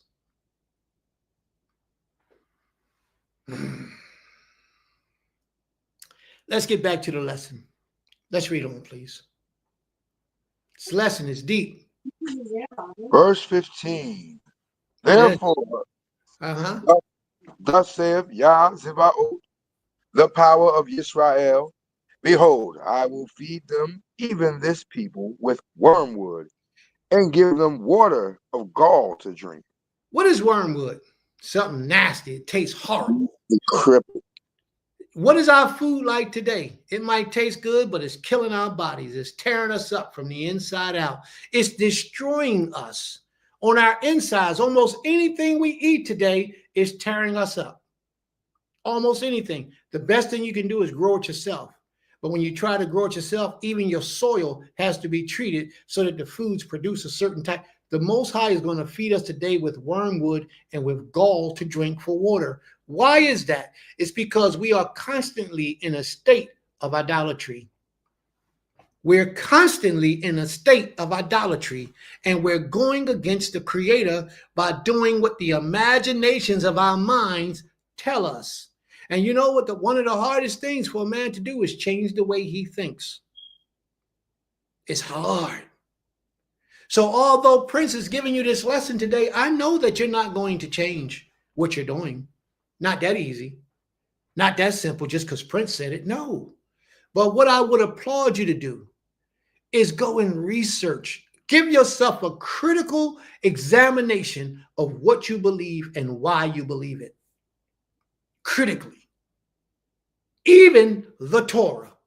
Critically examine why you believe the things that you believe, because the Most High says you're going after the imagination of your mind and you're serving devils that your fathers have taught you about. Question all that.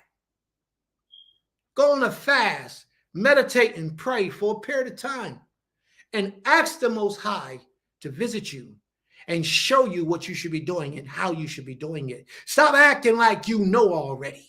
Because the imaginations of your mind got you eating wormwood and drinking water for gall. Water you can't even drink. We turn the faucets on, we can't even drink that water. We got to buy bottled water shipped in from somewhere else that's been in plastic bottles. The plastic bottles give us more corrosion and poison to our inward parts. Things that we don't even understand. All this is because the Most High is punishing us. But why? To get our attention. To get us to turn back in him, in the direction of him, to trust in him and him alone. And we have to understand that because that's what he wants. Read on, please.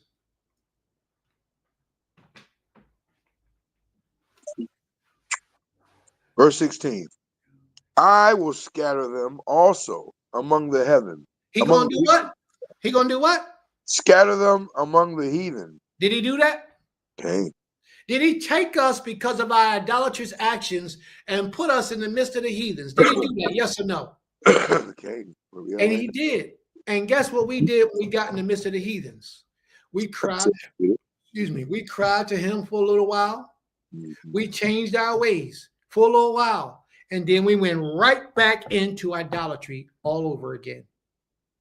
All over again. Read on, please.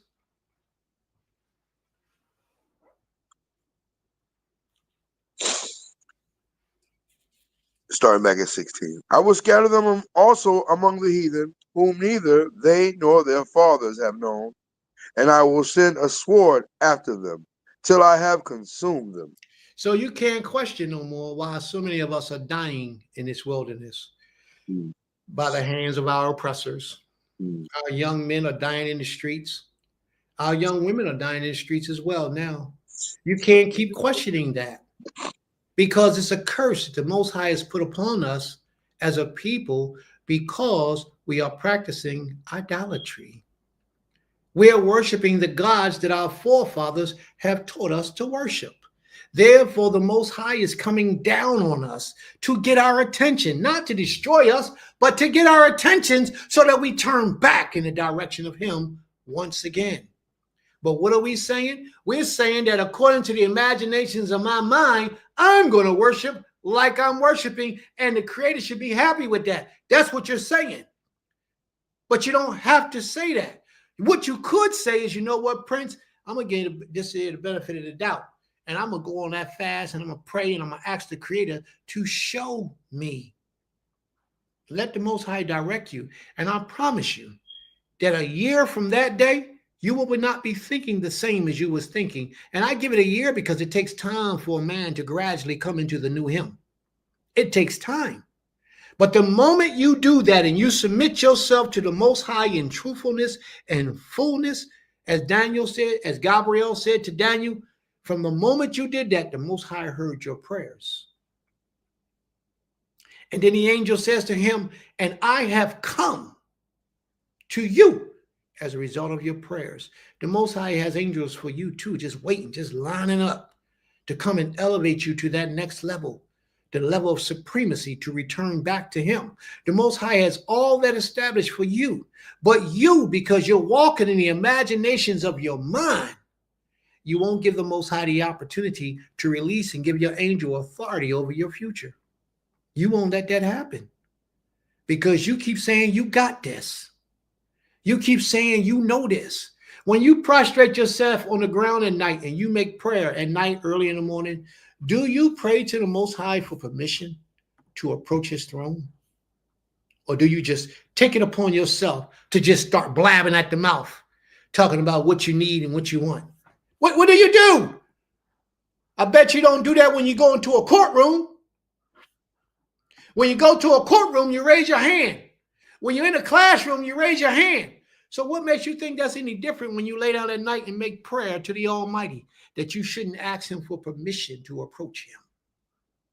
You just take it upon yourself because you're haughty and you say, I'm worthy. You're not worthy. None of us are worthy. So we always have to ask the Most High for permission before we come to Him. My wife put it up in the room that the Most High is the King. And if He be King, then we should approach Him like a king. But we don't. We just put our heads up to the heavens and say, oh, Creator, give me, give me, give me, give me, give me, give me, give me, and do this and do that and do this. Amen. And we get up. And we don't even realize when we say amen, what did we really do? We just disannulled everything that we said unto the Most High and gave praises to a deity again. The imaginations, the deities that our forefathers have given to us are the things we do, we pray, and we know. And that's who we give the Most High's glory to. That's not what the Most High wants. You shouldn't say amen at your prayers. You shouldn't say amen in anything pertaining to the Almighty or any act of righteousness that you have, because amen is a deity. His full name is Amun-Ra. They're actually two different deities combined together. The Egyptian pantheon.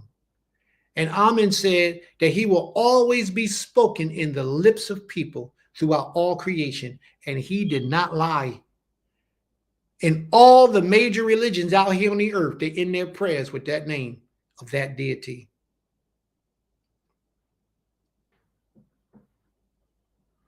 All right. Main. Speak, bro. You got the floor. Speak. That's why we say Amen. Amen. What does Amen mean? Different. It's like a closing of it. You know, it's not. Okay, yeah, that's what we've been taught, right? King. All right. Just like he said, just like the Most High said, your fathers taught you this. You know, when I went to school for Hebrew, my teacher, what was her name? Neely Rabinowitz, a white lady, Jewish lady from Israel, and she had given me a portion,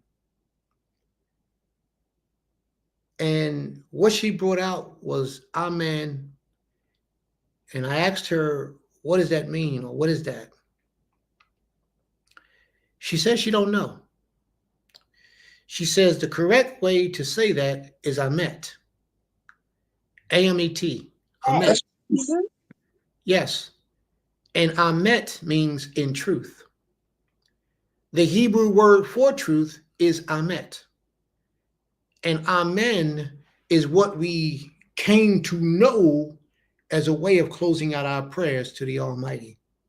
Because they taught that to us first, to me, in the Christian church. That's where they taught it to us at, through our forefathers teaching us about idolatry. And it's kind of strange how a lot of us walked away from idolatry, but we bring the teachings of idolatry right along with us, not even realizing what we're doing. The word God, God, is not referencing to the Creator. God is an actual deity. It's a German deity, God. It's a German deity that the Germans actually worshipped. So therefore, you should not be worshiping him. But you do. Why? Because your forefathers taught you this. We hold on to what our forefathers taught us because of the imaginations of our minds. We don't want to let it go. Now, a lot of us learn these things and still we make up excuses why it's acceptable and we don't let it go. We got a lot of teachers that are prominent in Israel today that still use the name God. We grow up under their leadership learning these things, so therefore we use it. And we refuse to let it go. Same thing with chicken.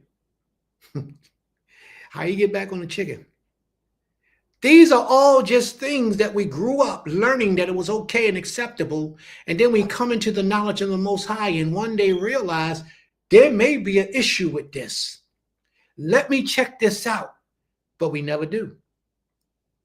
We never look. We never check it out.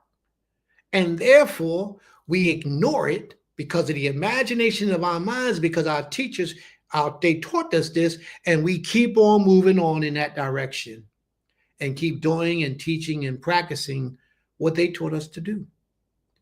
I've had very few people that I explained this situation to that actually went out and looked it up and said, you know what, you was right, let me stop. And actually stopped and put forth, and if they haven't completely stopped, because it's very difficult for a man to change the way he thinks. Very difficult. So if they haven't actually completely stopped, they work on trying to alleviate that from their vocabulary.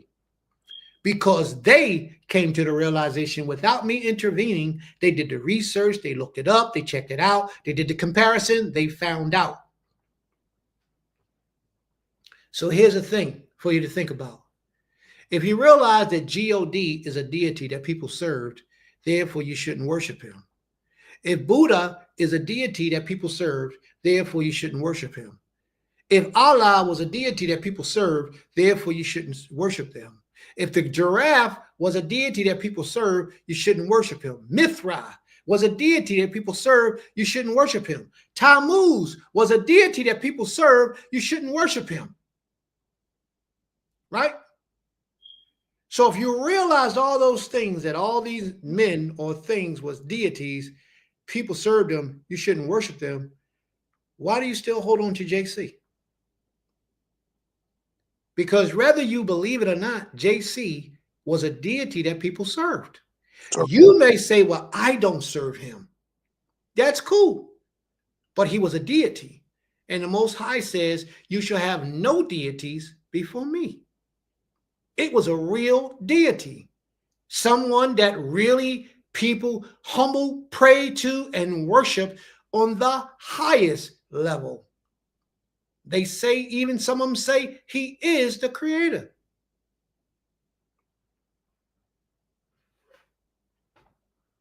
Sad but it's true. That's right. Let's read on, please. May the Most High be praised. To the Rabbi. Hey, what I just said was go research. Do the research, look it up, and prove it wrong. Don't just pull one little scripture and say this.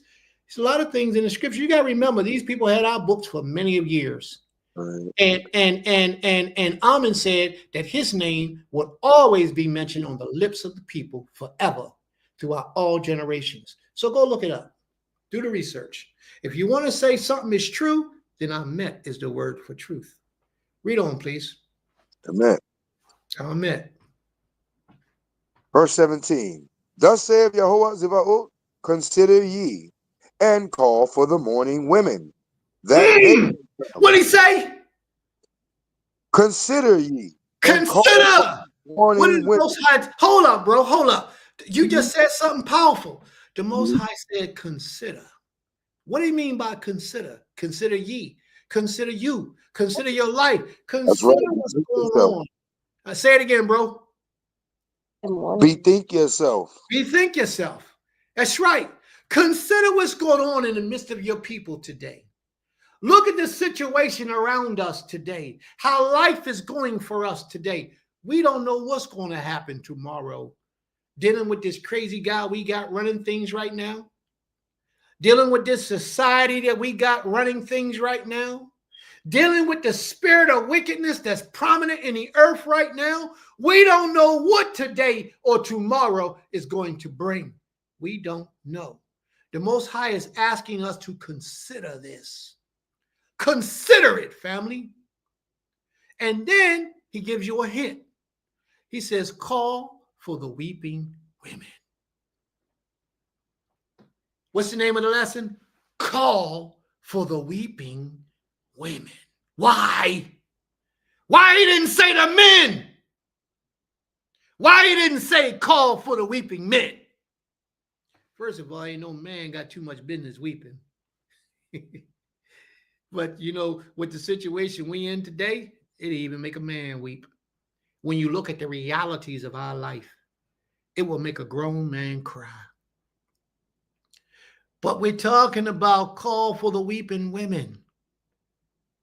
There's something about the prayers of a woman that can be unmatched in this earth. The Most High has a love for our sisters that's unbelievable. Like he cares for them to such a degree that when they cry to him in sincerity, I mean all sincerity, he opens up the heavens and he lets it out. He's saying, if you want me to do something for you, then go get your weeping women and have them cry for you. And the problem is not enough of us got weeping women. First of all, to be a weeping woman, she has to have some compassion for the people. She has to see the troubles, the tribulations, and the pain that's going through in our people. Her heart must be open to the Almighty. She doesn't have to be perfect, family. She only needs to have care and concern for the people. Nobody cares and concern like a woman. I'm one of those dudes, man. I'm like, yo, we men, we got this. But let me tell you something, brothers. We ain't got nothing without our women. They got to be right there with us, man. But at some times, we got to put them out in the front. Like right now, the Most High told us, call for the weeping woman. They should be leading us in our prayers right now to the King. Crying out, weeping, moaning, lamenting for all the suffering, the pain, all the hell that we're going through right now. They should be out in the front, calling to the Almighty to help and restore us. Yes, we too, brothers. We got to do it too. But the Most High has a place in his heart for the women. And I just got to give it to you like that. Think about it. This is going to make you laugh a little bit. The Most High never tells you in the law to take care of the widow man. He'll never tell you, take care of the widow man. He'll never tell you because he expects a man to get up and do for himself. But you hurt a child or a woman that's been a widow, you hurt one of them, and what the Most High got for you. He tells you what he got for you. You better not touch them because they're sacred to the Most High, special. Let me tell you something, brothers. We think we high and mighty. We think we got it going on. Hurt one of these women and let her cry to the Most High and watch what happens. And I mean this. The Most High has a special place in his heart for a woman. People teach, oh, that's a chauvinistic book. And man, that's because you don't understand the Most High. It favors the men. That's because you don't understand the Most High. The Most High has a sacred place. I pity the man who beats women. I pity him. The Most High will take that man through a roller coaster for so many years of his life, he might even step and put him underneath of the cell. I pity a man that abuses women, mistreats women, disrespects women. And I'm talking about a woman that cries to the Creator, a weeping, wailing woman. Don't ever do that. The Most High will handle you. You might get away with disrespecting one of his men. You might get away with that. But if that man calls to the Most High, you may get in some serious trouble. Maybe. Or the Most High may just tell that man to go handle it yourself. But a woman, when a woman, a widow, the fatherless, the poor, when they cry to the Most High has a special place where he hears them. And that's not Prince telling you, that's the scriptures. The Most High is saying, when you consider all that's going on in your environment, in your life today, just consider all this stuff that's taking place. I want you to go and get the weeping women and have them come and approach me and ask me for mercy. Because them I hear, but you, I don't want to hear, because you're going after the imagination of your own mind. You're following after the teachings that your fathers taught you. The women wasn't our teachers. The women are being led. They supposed to be taught. They supposed to walk after the lead of their husbands, the men. So therefore, they get a pass with the Almighty on a whole lot of things that we don't even know. They get a pass because they're faithful and loyal to who the Most High told them to be faithful and loyal to, their husbands. Therefore, they get a pass. You remember in the book of Jeremiah, I don't know if you do or not, I believe it's in the 44th chapters, they also say that our husbands allowed us to do what we do to Tammuz. Your husband allowed them to do it. Therefore, the blame is off the woman now, and it's on the head, the husbands. We got to understand, the Most High set the men up in a unique position, and that unique position makes us at fault for everything that they do. When you married, this is why a woman says, in Isaiah, it says that 7 women should come to one man and say, let me be called by your name to take away my reproach. What do you think they're talking about? All the evil and wickedness that they did in their lives shall be removed once they're married to a righteous man. His sin now falls on them. If they go out and do wickedness, it falls on him. They understood that. It's you that don't understand that. But at the same time, women have a special place in the heart of the Creator. When they cry, when they wail and they weep. Now, I'm not just talking about just any old woman off the street. I'm talking about women that call on the name of the Most High. I'm talking about them women that's sincere in this walk, that's really about that life. That's what I'm talking about. When they cry to this King, the Most High will open the heavens. He'll move mountains for them. Us, we got to earn that right. The women, all they got to do is walk in his way to the best of their ability. They ain't got to earn it as much as we do. We got to earn it by doing everything possible to be right in the sight of the Creator. Women that's married to a Hebrew man, all they got to do is call upon the name of the Most High, and he hears them. He just told you, go call for the wailing women. What's that verse, bro? Read that again. So that they can wail for us. So that they can hurry up and come and wail for us. Where's that? 17? Verse Verse 17? 17. Read Cain. again, please, because I don't think they heard me in the back. Thus saith Yah Ziva'ot, consider ye, and call for the mourning women, that they may come, and send for cunning women, that they may come. Come, cunning women, that they may come. Women that know what they're talking about. Women who know how to approach the Creator. Women who are going to cry to the Most High with compassion, mercy, and kindness in their spirit. Women who can think. See, women, you don't understand your job sometimes.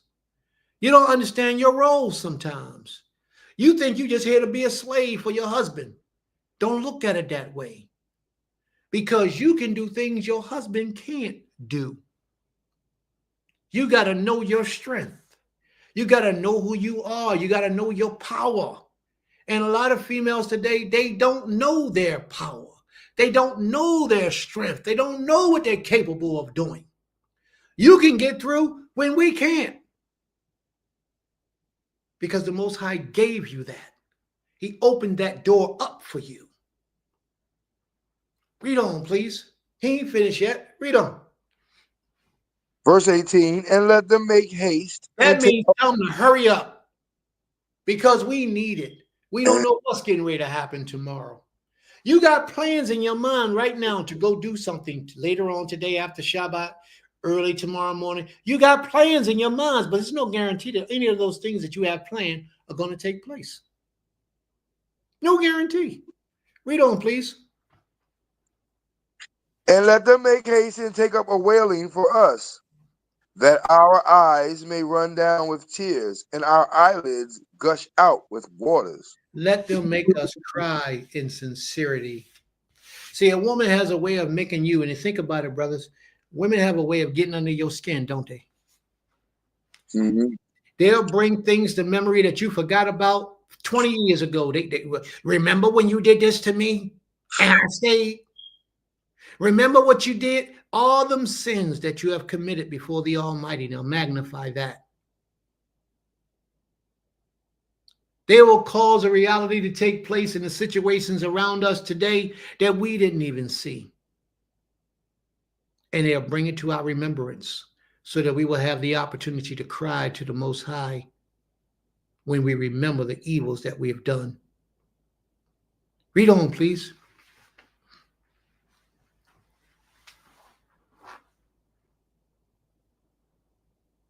$19. Oh, Slika, I was muted. And let them make haste and take up a wailing for us, that our eyes may run down with tears and our eyelids gush out with waters.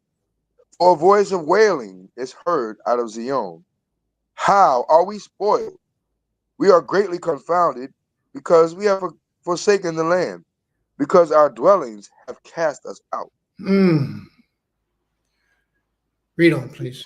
Yet hear the word of Yah, O ye women, and let your ear receive the word of his mouth. And teach your daughters wailing, and every one her neighbor lamentation. So he puts a responsibility on the women. Mm-hmm. He says, women, teach your daughters how to cry to me, how to approach me. Teach them. That's a responsibility that you have as a woman. Read on, please. Why was he so worried about them teaching these things? And this is the reason why. For death is come up into our windows, and is entered into our palaces, to cut off the children from without and the young men from the streets. Is that our reality today? Has death come into our windows? Is death destroying our young men in the streets today? Is this a reality of ours today, family? Okay. It is absolutely our reality. But because of the hardness of our minds and the imaginations of our thoughts and us worshiping false deities, these things have happened to us and are happening to us.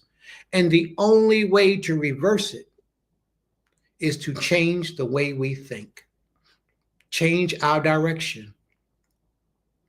That's the only way we can reverse this curse. Read on, please. Verse 22. Speak, thus saith Yah, even the carcasses of men shall fall as dung upon the open field. Now, these are all prophecies of what's about to take place. We're in a very critical time right now, family. You think we went through some hell before? We're about to see some real hell and destruction in the very near future. Some real hell is about to break loose. And why so many of us are running around playing church, having all these freedoms that we want to have, doing whatever we want to do, skipping, jumping, and hopping, this hell that's about to break loose is going to cause you to see life in a totally different fashion. You think it's hard now and brothers can't get work, sisters can't get work, children hungry, no money in the house. You think it's hard now? You're about to see some hard times. The man that's been too proud in his heart to beg his neighbor for bread is going to be knocking on his neighbor's door any day now because he can't eat. He can't feed his children. He has to feed his wife. So those of us who have been living so high for so long, we got all the money we need. We're pretty well off. All that's about to come to an end. Life is not what you think it is. All that you're accustomed to, all that you're used to, the Most High is saying He's going to bring all that. He's going to drive Israel back together again. Hard times and oppression is here. It's right across the street and it's walking in this direction. This ain't no game, family. Just remember that Prince tried to warn you. Prince tried to tell you about the realities. And for all of us who think that we're suffering right now, think that we're going through hard times right, you ain't seen nothing yet. You ain't seen nothing. Do you know what it's like to have a crying baby in the crib and you can't feed them because you don't have no money? You ever wonder why a woman will go prostitute herself on the corner and leave her child in the house by himself in the crib while he's crying? Sometimes it is because she's just that hard up. Not because she's horny or she's a freak or she loves sex, but because she has to do what she has to do to provide the needs for her family. A lot of males will find out they're really homosexuals when this time comes because they're going to sell themselves on the streets to other men. Hey, let me tell you something. You might try to say that's crazy, Prince, don't talk like that, but I'm going to tell you the truth. That's the reality that we're about to experience, family. Mark my words. This ain't no light thing that's befalling us right now, and it's happening right before our eyes. Let me pay attention. Let me just focus on this for you for a minute. This new person that's running the country right now, right? This new person that's running the country. He said all the immigrants are getting out the country. They locking them up, kicking down doors with no warrants. They kicking down doors. They just making people, packing them up and shipping the people out. Now I hear they're ready to make up concentration camps to put all the people who they call foreigners in concentration camps. Who you think is next? Who you think is next? They're setting up for us. You ever read Rex, what is it? Rex 13? Is it Rex 13, I believe it is? The King Alfred plan? You ever read these things? You ever heard of these things? Look them up. King Alfred plan. Look it up. Rex 13, I believe it is. Look it up. See what these things are. See what they're talking about. You're next, family. So while you sitting back talking about, I'm glad them people getting out of this country. Oh, wait a minute. Wait a minute. All they doing is setting you up. First, they got to test the waters. How they test the waters is getting the Mexicans and the Dominicans, the Puerto Ricans, anybody that look like a foreigner, grabbing them and putting them out of here.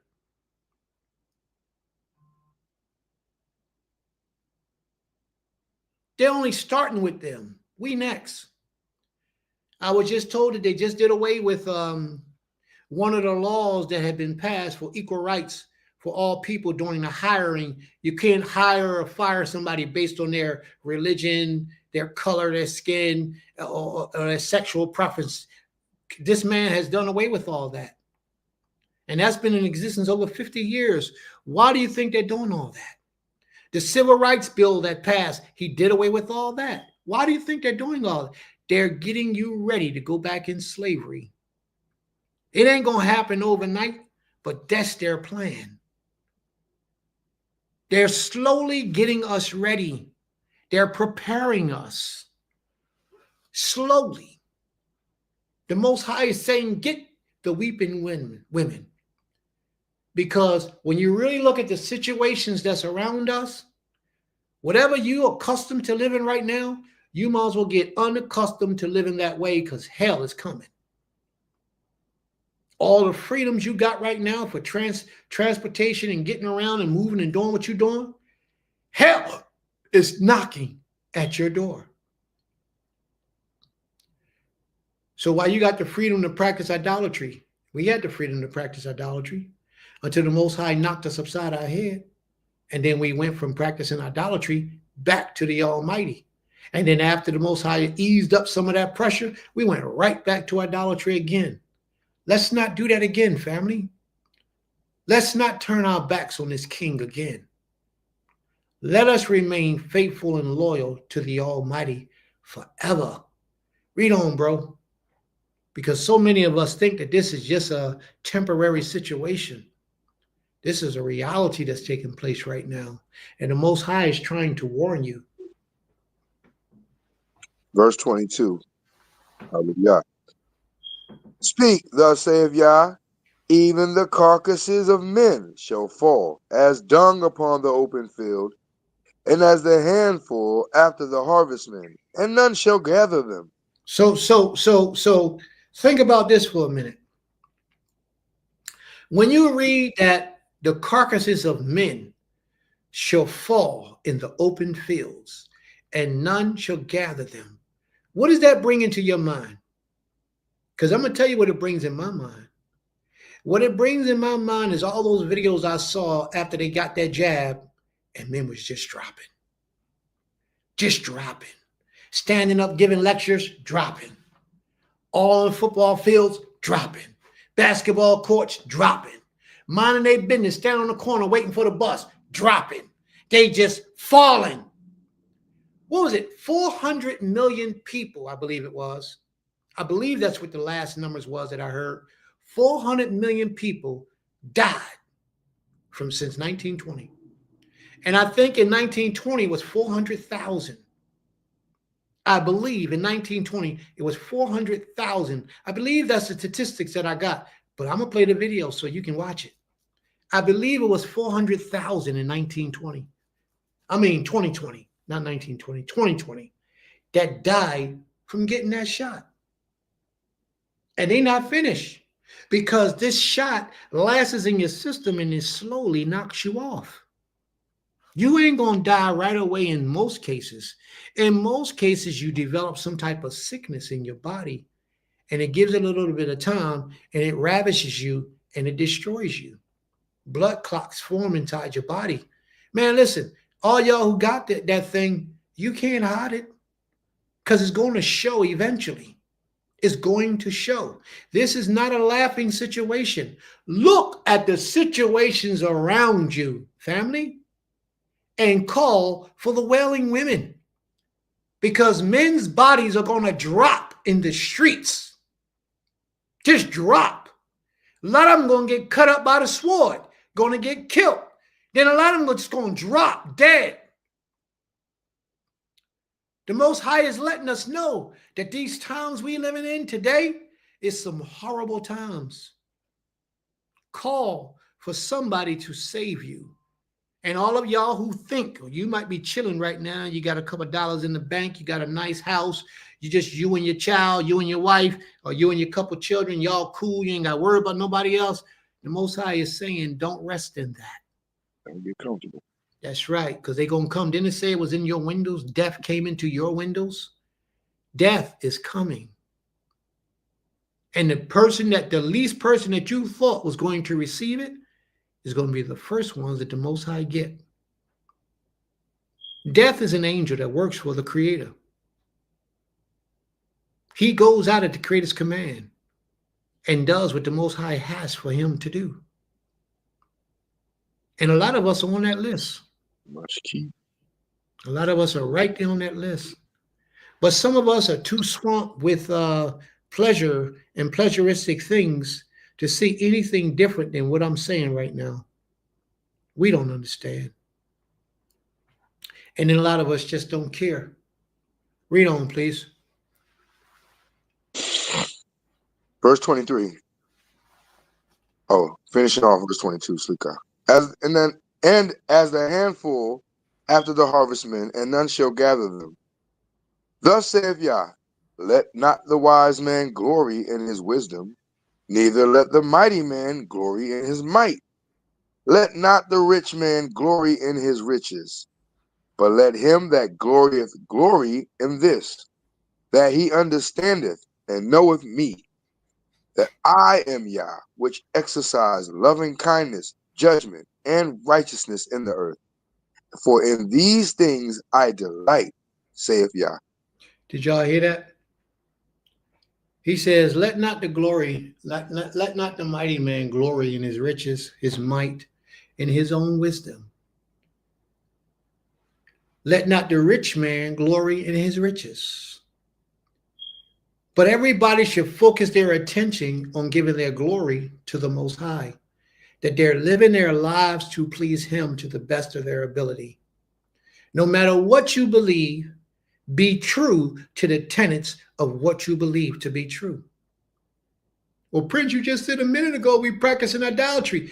If you practice in idolatry to the fullness of practicing idolatry and you are true to your idolatry, only the Most High can choose whether he'll have compassion on you or not. That's not for me to say. Only the Most High can make that decision. But whatever you believe in, whatever you are, wherever you at in your walk, be true to what you understand to be true. For I know not any, as they call it, religion, that does not teach the basic principles of love and charity and loyalty to people. I don't know. All the ones I know, that's what they teach. Now, the deity that they serve is something different. But all the religions that I know of teaches you those principles. And if you walk in those principles, it purifies your heart, purifies your soul and your mind to a degree. Everything else is nonchalant, non-relevant, non-importance if you are truly wrapped up into those things. And I pray that y'all understand what I'm saying to you. Be the best version of yourself, because the Most High is going to hold you accountable. And if it be that you're practicing idolatry, but you're true to your idolatry, may the Most High have mercy on you and compassion and extend his grace upon you. I would pray that he brings you up out of it. But if he doesn't, if he sees fit to leave you there in your ignorance, then so be it. And it's his will. But you give yourself to him no matter what. Read on, please. He says, these things I delight in, saith the Most High. Behold, Hine. The days come, saith Yah, that I will punish all them which are circumcised with the uncircumcised. Now that verse right there was very important, because there are different translations that says something slightly different. And I looked it up, and I like this translation better. Behold, the days cometh, declares the Most High, when I will punish all those who are circumcised merely in the flesh. I do like that one. Ain't that powerful, man? You see, to be circumcised in the flesh means you don't bethink your ways.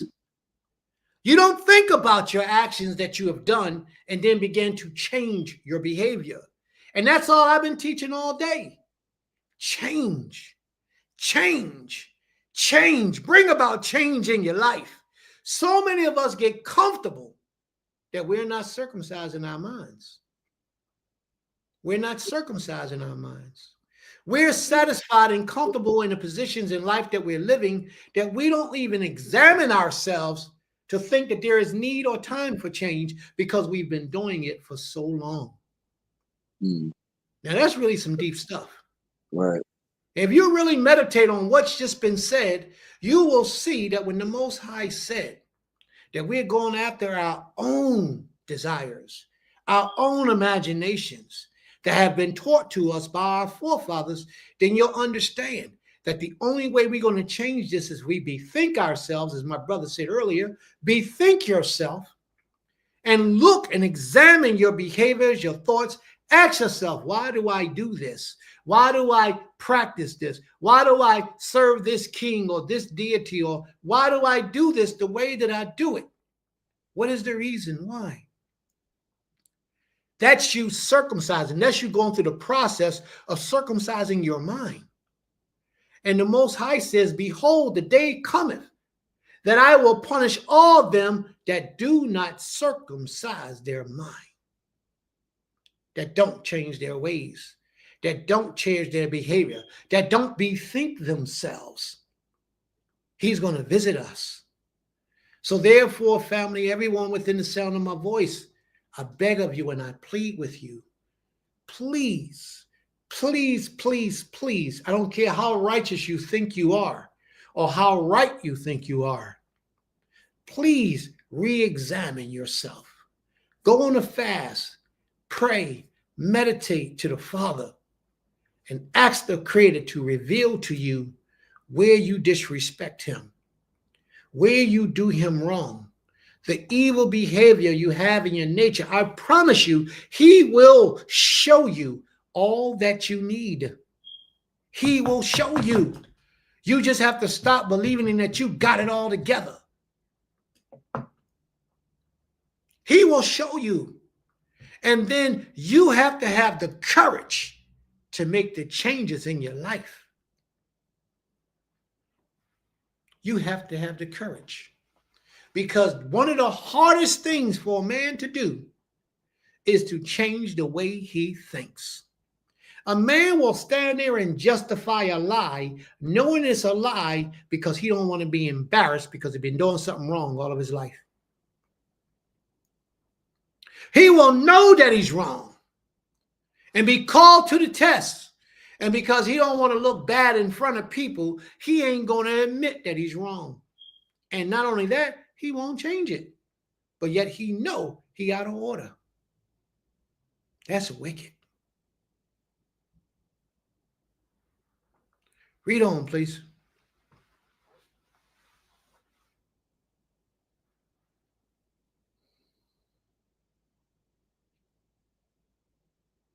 You're on mute, bro.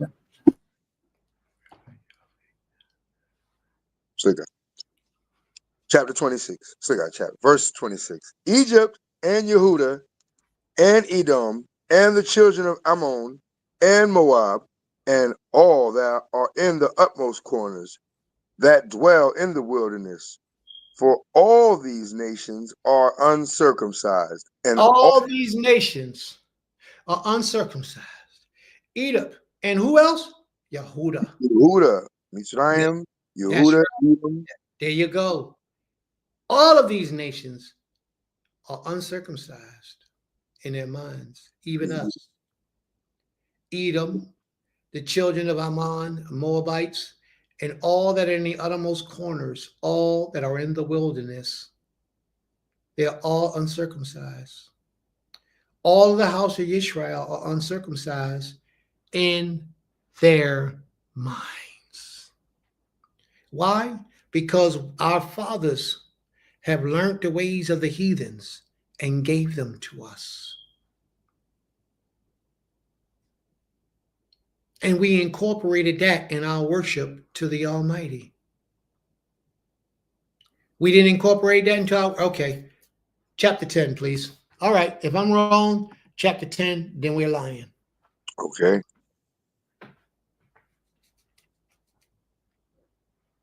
Yirmiyahu chapter 10, verse 1. Hallelujah. Hear ye the word which Yah speaketh unto you, O house of Israel. Thus saith the Most High, learn not the way of the heathen, and be not dismayed at the signs of heaven, for the What's the heathen first thing are he said? dismayed at them. What's the Learn first not, thing he said? hear Go ye the ahead. word. Hear ye the word. Learn not the way of the heathen. Learn not the ways of the heathens. Now, Mhm. these people that are around us, are they worshiping the Almighty? No. So they will be considered what? Heathens. Heathens. Are we learning their ways? Yes. Absolutely, we are.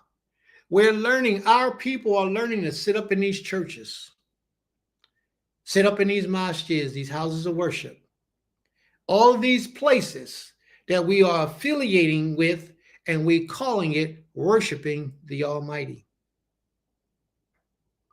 The holy temple of the Most High will never house a dead body within the holy temple. But these churches that they call the places where the Most High dwells house dead bodies.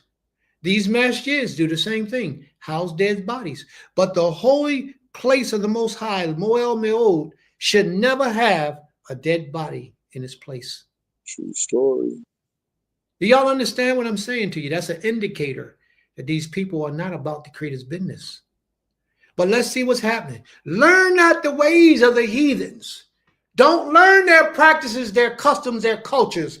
Now, I want all of y'all to be honest with yourselves right now. How many of us learned these things that we're about to read about right now? How many of us was raised up looking forward to these things? Read on, please.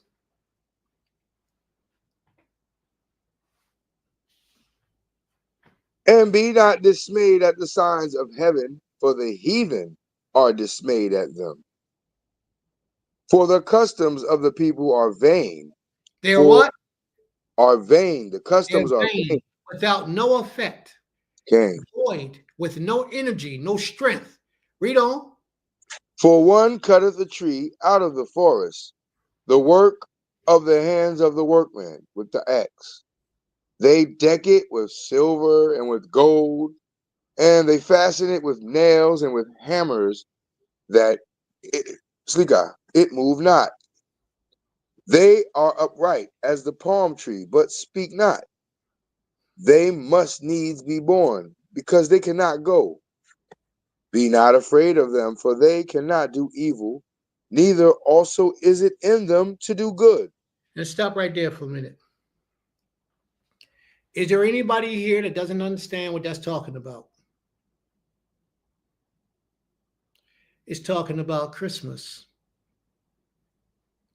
It's talking about a celebration that the heathens have taught us to do. Now, am I right? How many of us grew up in our younger years during these holy days, this holiday, Christmas? How many of us grew up doing that? Because I know I did. I grew up doing it. I grew up looking forward to it. I was one of those children. Well, you have been totally blessed, my brother, if you haven't. But I was one of those children who grew up, and this was a practice that my fathers taught me.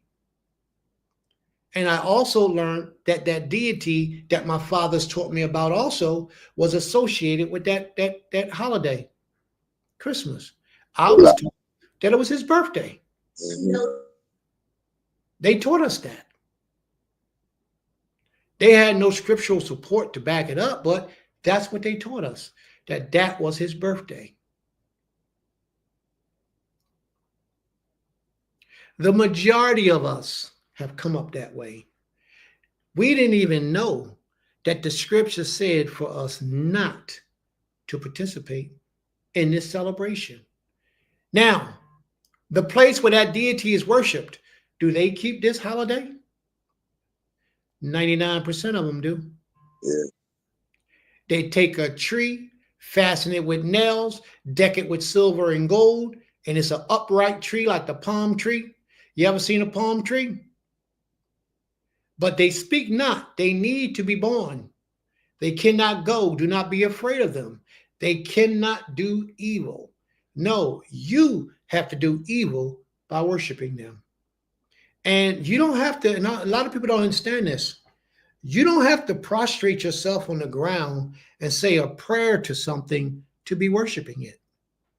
A lot of So people don't understand that. They say, I don't worship Jesus, or I don't worship the Christmas tree, or I don't worship Buddha. I don't worship anybody but the Most High. All you got to do is participate in their services.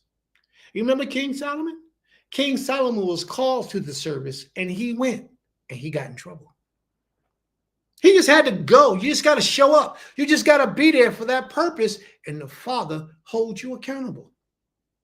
glory. He holds you accountable just for showing up. Read on, please.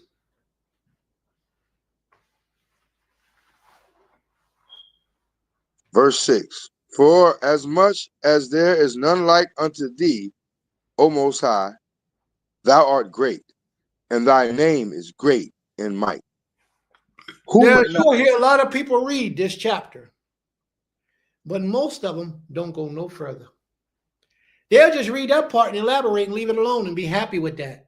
Let's go a little further and see what the Father's talking about. Who would not fear thee, O King of nations? For to thee doth it appertain. For as much as among all the wise men of the nations and in all their kingdoms, there is none like unto thee. There is none like unto the Most High in all wise men of the nations, in Iman. all of their kingdoms. There is none like the Almighty. Amen. But they are altogether brutish and foolish. Right, read on.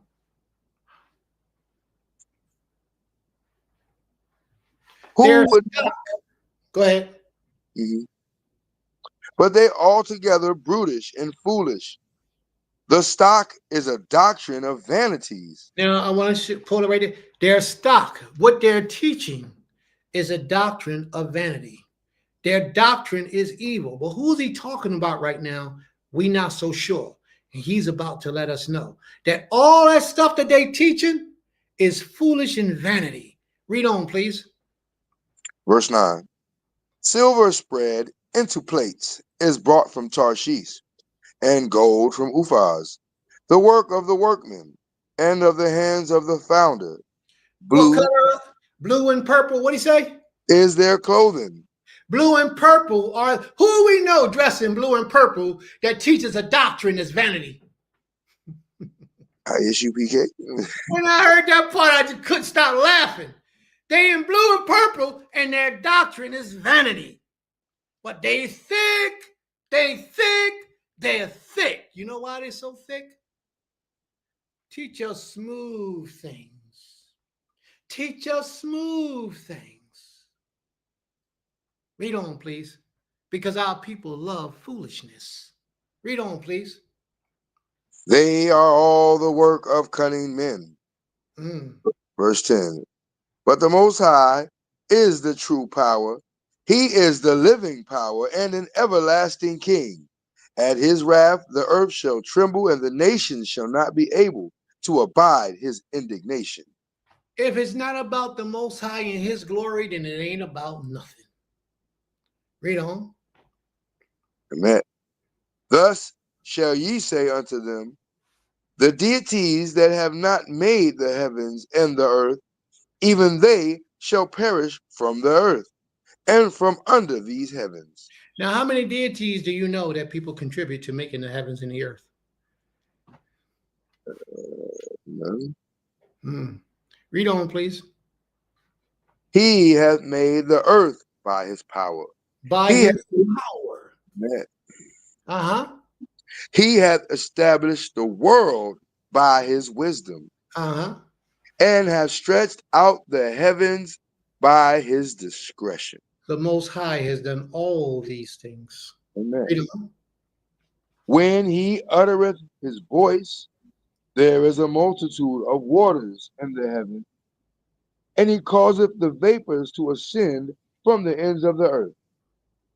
He maketh lightnings with rain, and bringeth forth the wind out of his treasures. Where does the wind reside? Do anyone know? Where does the wind reside? Where does the wind hide? Read on. Every man is brutish in his knowledge.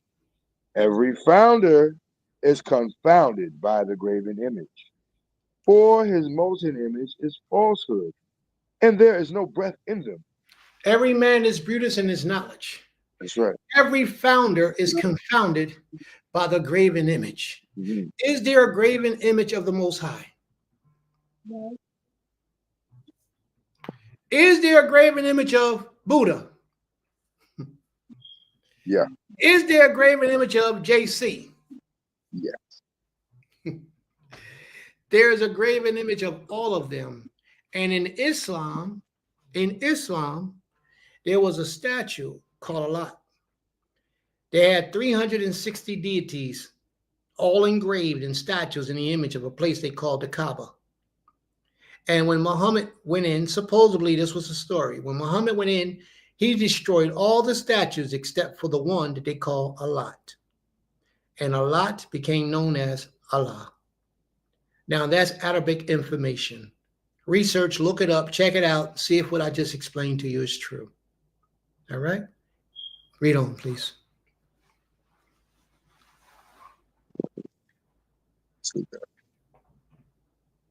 Verse 11. Thus shall ye say unto them, the deities that have not made the heavens and the earth, even they shall perish from the earth and from under these heavens. He hath made the earth to go. I'll read this again. He hath made the earth by his power. He hath established the world by his wisdom, and hath stretched out the heavens by his discretion. When he uttereth his voice, there is a multitude of waters in the heavens, and he causeth the vapors to ascend from the earth, from the ends of the earth. He maketh lightnings with rain, and bringeth forth the wind out of his treasures. Every man is brutish in his knowledge. Every founder is confounded by the graven image, for his molten image is falsehood, and there is no breath in them. They are vanity, and the work of errors. In the time of their visitation, they shall perish. The portion of Yaakov is not like them. The portion of Yaakov is not like them. Our portion is the Most High.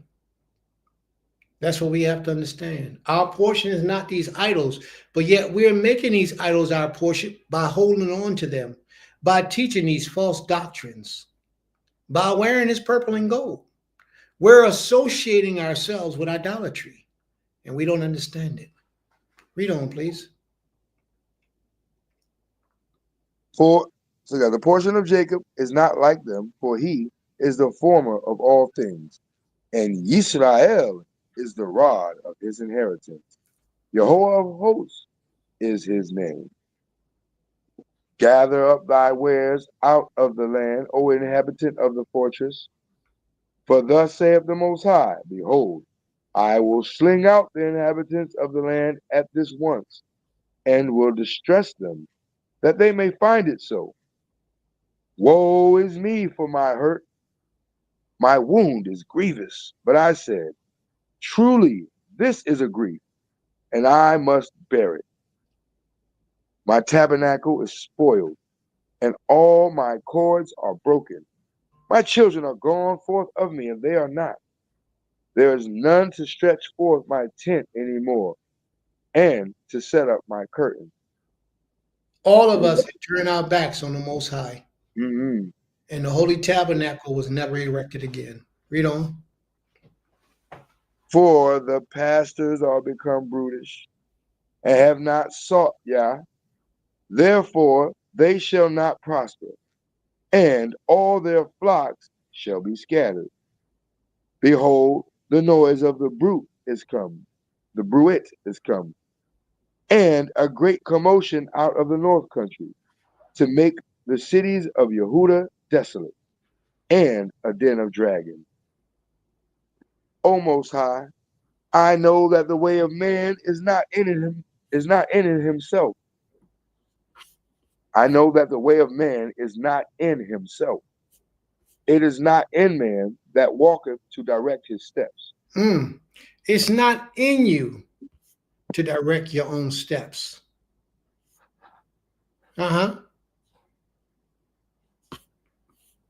Read on. O Yah, correct me, but with judgment, not in thine anger, lest thou bring me to nothing. Pour out thy fury upon the heathen that know thee not, and upon the families that call not upon thy name. For they have eaten up Yaakov and devoured him, and consumed him, and have made his habitation desolate. They have made his habitations desolate. All right. May the Most High be praised. All right. So we have a little portion here that we want to talk about. Let me see if I can close all this other stuff up so that we can only focus on the most relevant part. No, that ain't what I want. This is what I want. Can y'all see that? Welcome to the Exam Room Live, brought to you by the Physicians Committee. Hi, I am the weight loss champion, Chuck Carroll, and this is the healthiest half hour or so anywhere that you can find online today. We appreciate you taking some time to join. I'm sorry, say it again. If you could make it full screen, it might be better. But If we go full screen, you won't be able to hear it no more. All right, that's it. That's what happens to it often. So I could try to blow it up the best I can, but if I make it full screen, for some reason, we can hear them. Let's try it. Let's try and see what happens. All right. Can you hear it? Can you see it? Can you see it? No. Okay. All right. It's better now? Okay. All right. Let's go. Right here on Facebook and on YouTube, getting your week closed in a healthy fashion. On tap today, Dr. Neil Barnard is going to join us. Fresh off of a protest in front of a poultry plant in Maryland, he is going to hit us with some knowledge, because a lot of people say chicken is healthy, but Dr. Barnard, I'm looking forward to seeing what facts you bring to the table in response. Now, to this family, for those of us who don't want to let the chicken go, at least listen to what this man has to say. So you listen to the white man. It's easier for us to accept the white man's words. So let's just see what this European man has to say about chicken and the effects of chicken. Talk about it. Bed Chuck. And Dr. Jim Loomis, the medical director at the Barnard Medical Center. You know him also from the film The Game Changers. He is here with us, going to be teaming up with Dr. Barnard to answer your questions when we open up the doctor's mailbag. Dr. Loomis, appreciate you taking some time with us today. Thank you, Chuck. Always a pleasure. So go ahead and post your comments, your questions in the comments section right now. We're going to get to as many as we possibly can before the end of the show. Going to open up that mailbag in just a little bit. So be typing those questions right now. But before we go any further, let's get a check on health headlines for Friday, June 12th, 2020. 11 states on Thursday, including Arizona and California, set record highs for new cases of coronavirus over the past week. In Harris County, Texas, which includes Houston, health officials say there are now more patients hospitalized for COVID-19 than ever before. In Los Angeles, a record number of coronavirus cases were also reported on Thursday. A full list of states experiencing those record levels, you can see that on your screen right there. Nationwide, the total number of cases since the pandemic began is now past 2,223,000, with nearly 114,000 deaths. How many deaths do you say? 114,000 deaths out of 2 million cases. That's incredible, man. And we think that we rolling and rocking and rolling and enjoying a good time, having a good time right now, because as of right now, death has not come through our windows. Okay. All right. I got you. And in many cases, they're wearing a lot of protective gear, but they're sweating in the protective gear, and the sweat can drip out onto what they're working on. And it's really been a tough situation. And so our call here was to not only recognize that meat eating makes diabetes and blood pressure worse. Those are the underlying risk factors that make COVID-19 more deadly. But we were making the tongue-in-cheek statement that. Did you hear what he said? He said meat eating makes COVID worse. Meat eating. Shortages are essential to public health. So this was yesterday. Anyway, Chuck, how about if we talk a little bit about chicken and the good, the bad, and the ugly? Oh, by all means, let's talk about chicken, shall we? Yes. So many people have the idea that chicken is my lower cholesterol product. So you don't want to eat beef. Beef has cholesterol. It's got saturated fat. Chicken is better. Take the skin off. Don't use fat when you cook it. All that stuff. Well, is any of this true? Here's some numbers.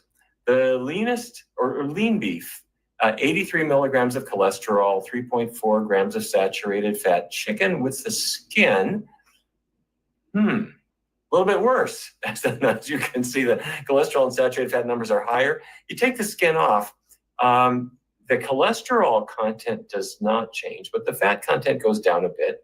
Now we're looking at other animal products. You see they all have both. Now for contrast, look at plant products. Can you see that?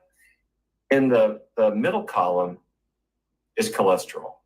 Plants have effectively no cholesterol, but chicken has as much or more cholesterol than beef.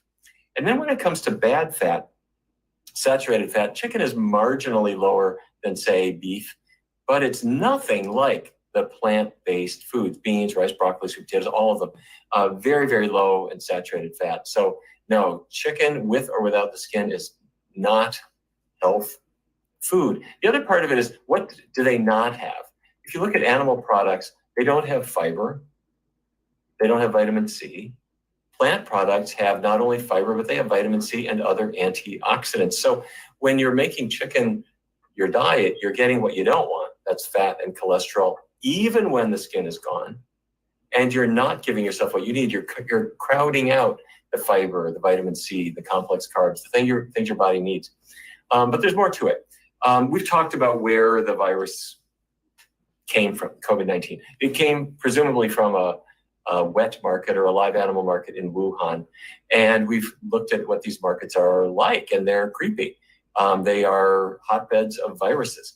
Influenza viruses are bird viruses. And so in a number of countries, these live animal markets have been a way to get live poultry, take it home, keep it alive in your house until you're ready to cook it. But we have these same or very similar facilities here in the United States, as we've talked about. In New York alone, there are more than 80 of these live animal markets, selling particularly poultry, but others as well. And even worse, you have factory farms where enormous numbers of animals are being prepared for slaughter. Chickens live only about 6 weeks before they're boxed up and sent off to slaughter. Why so many? Because Americans eat, believe it or not, 1 million chickens per hour. Did y'all hear that? How much chicken does Americans eat per hour? 1 million chickens. Do you know how much money that is? If Americans eating 1 million chickens per hour and a chicken wing is 3 for how much? Do you know how much money that is? How much does a chicken breast cost? A lot. So why do you think they're going to let you know the secrets of where this bird come from? They're not trying to let you mess with their money. This is a money game for them. They don't want you to know the answer to these things, so they're going to tell you the jungle fowl. They're going to tell you anything they need to tell you to keep that money coming. 1 million chickens per hour. Wow.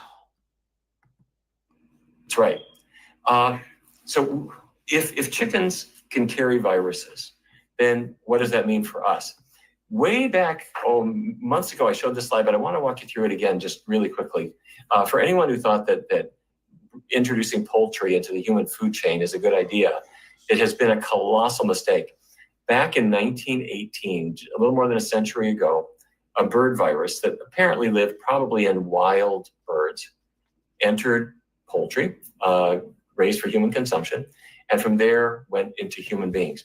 In the left column here, you see that H1N1 influenza virus that passed to humans and caused what was called the Spanish flu, killing 50 million people worldwide.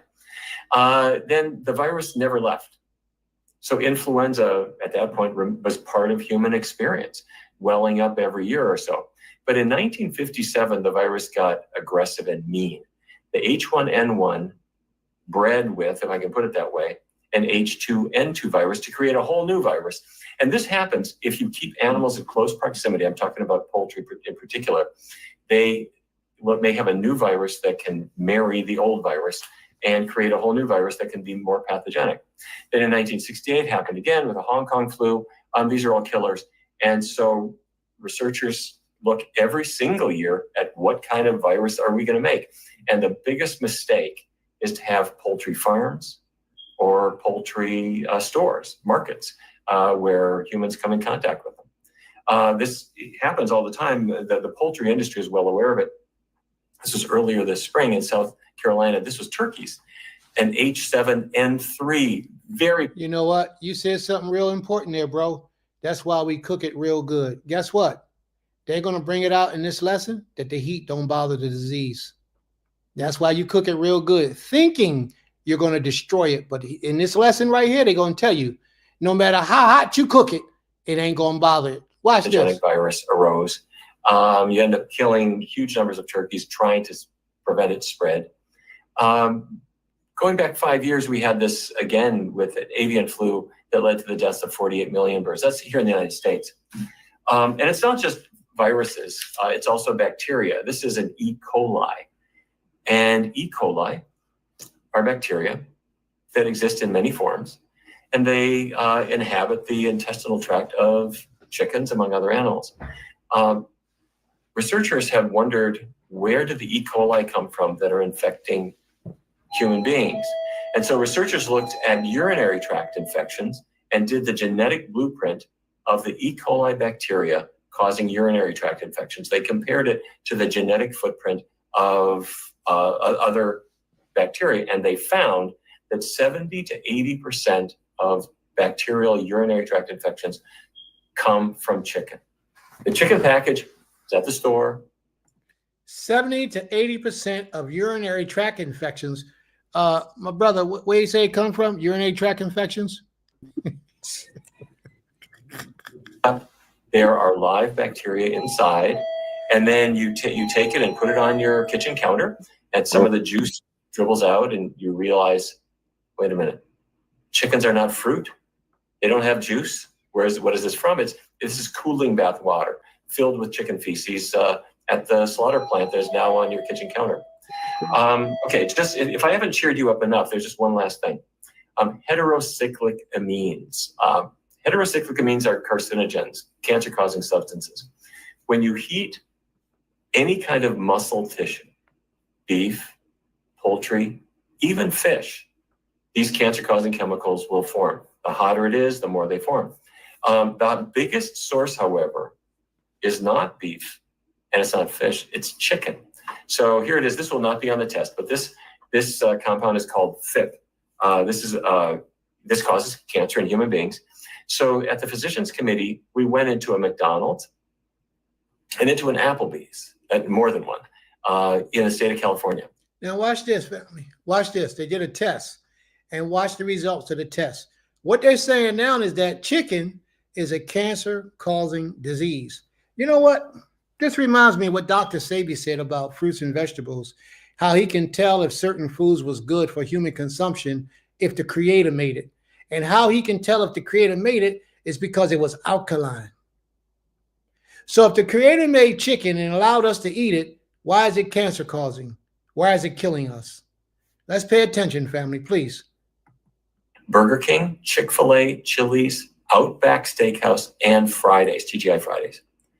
And we sampled the chicken products, we sent them to a laboratory, and we looked for FIP, this human carcinogen. We found this cancer-causing chemical not only in every single restaurant, I'm talking about McDonald's, Applebee's, Burger King, Chick-fil-A, all of them, yes, and in every single sample. So they found cancer-causing agents, carcinogens, in every single sample that they checked. So what is that? That's a definite that chicken causes cancer. That's horrible. But give us smooth things. Speak unto us smooth things. Because we don't want to let that chicken go. Watch, he ain't finished yet. Watch this. We filed a lawsuit against all these companies, and Burger King was the first to settle with us in the state of California. In the fine print on the wall at Burger King is the statement saying that the chicken that you may buy in this store may have cancer-causing chemicals in it. So what that means is you bring your 7-year-old daughter to a place and you're thinking, well, maybe chicken is the safest thing. Count on it. There are carcinogens in those products. Okay, so the good news is there's plenty of other things to eat. You do not need to have chicken, and you're far better off without it. I think that was the chicken industry at the door trying to come in while you were talking there, Dr. Barnard. Yeah, I'm sorry if you could hear that. The door chime was ringing, and that might have been one of the Purdue family members asking us to cut it short. I'm sure it was Frank Purdue himself. All right, here we go. Time now to open up the doctor's mailbag. So let's bring in the Iron Man Did my brother just say it could be the grease they're using? Denial. Athlete himself, Dr. Jim Loomis. Good to see you back on the show here, sir. Thanks. Always a pleasure to be here, Chuck. All right. So if you watching this right now have a question that you'd like to ask, go ahead and post that in the comments section now. And I suspect that a lot of good information is about to come your way, a lot of information that people can benefit from. So if you wouldn't mind also sharing this on your Facebook pages or with a friend on YouTube, get this information out to as many people as possible. We would greatly appreciate that. Heck, maybe they want to ask a question as well. Dr. Barnard, we're going to start with you. This is kind of a follow-up on what it was that you were just talking about. This comes. You know why a lot of people won't show videos like this in their class? Because they eat chicken. They don't want to open your minds up to the dangers of chicken, because once they do that, then they hold themselves accountable now. Now they can't teach you something and then do against what they teach. So therefore, they rather just ignore stuff like this. They don't want to make the changes needed and necessary, and they really have no love for the people. Because if you love your people, you wouldn't want to keep allowing your people to do things to kill themselves. From Sarah on YouTube. She wants to know, does white or dark meat have more cholesterol? I'm guessing both should be avoided, but I'm the only vegan in my family, so which is the lesser of two evils? Okay, well, first of all, it's great that you're a vegan in your family, because the not yet vegan family members will benefit from your presence. And what you're hinting at is exactly right. There is cholesterol in both dark meat and white meat chicken, and the amount is not greatly different. The fat content is lower in the white meat, higher in the dark meat, but even in the white meat, it is not low. The figures that I showed you earlier were for typical chicken breast. So if you take chicken breast, chicken white meat in general, and you take the skin off and you don't add any fat to it, it is still about 23% of its calories are nothing but fat. So no, don't eat it. There's plenty of other good things to eat. Dr. Loomis, this one comes from Lori on Twitter. She writes, I always use canned beans, but are dry beans any healthier? Are they healthier when you eat them straight out of the can? Is it better to cook them? What say you, sir? Well, canned beans are cooked, so you don't have to worry about that. And there's no evidence that canned beans are less nutritious than, say, beans cooked in your dry beans, which have been cooked, say, in your Instant Pot. The one caveat, though, is some of the cans of dried beans do have salt added, and which can be a problem. So I usually recommend, if you're using canned beans, that you rinse them off. Try to buy the low salt variety if that's available, and be sure you rinse them off well before you use them to remove any excess salt. But there's absolutely no difference in nutritional value between the two. Dr. Barnard, back to you. This one from Dwight on Facebook. He writes, Chuck asked Dr. Greger last week, what would happen to our health if all the meat markets in the world were to shut down? I would love to get your take on that. What a wonderful thought. If meat sales ended worldwide, obviously several things would happen. First of all, animals would all be waving white handkerchiefs and thanking us. The earth would breathe dramatically easier, because you wouldn't be raising feed grains to using huge acreage to feed animals.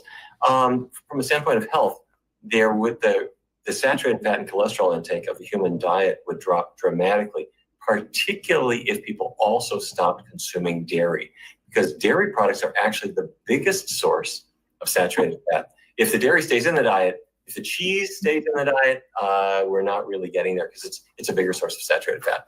Infections would go way down.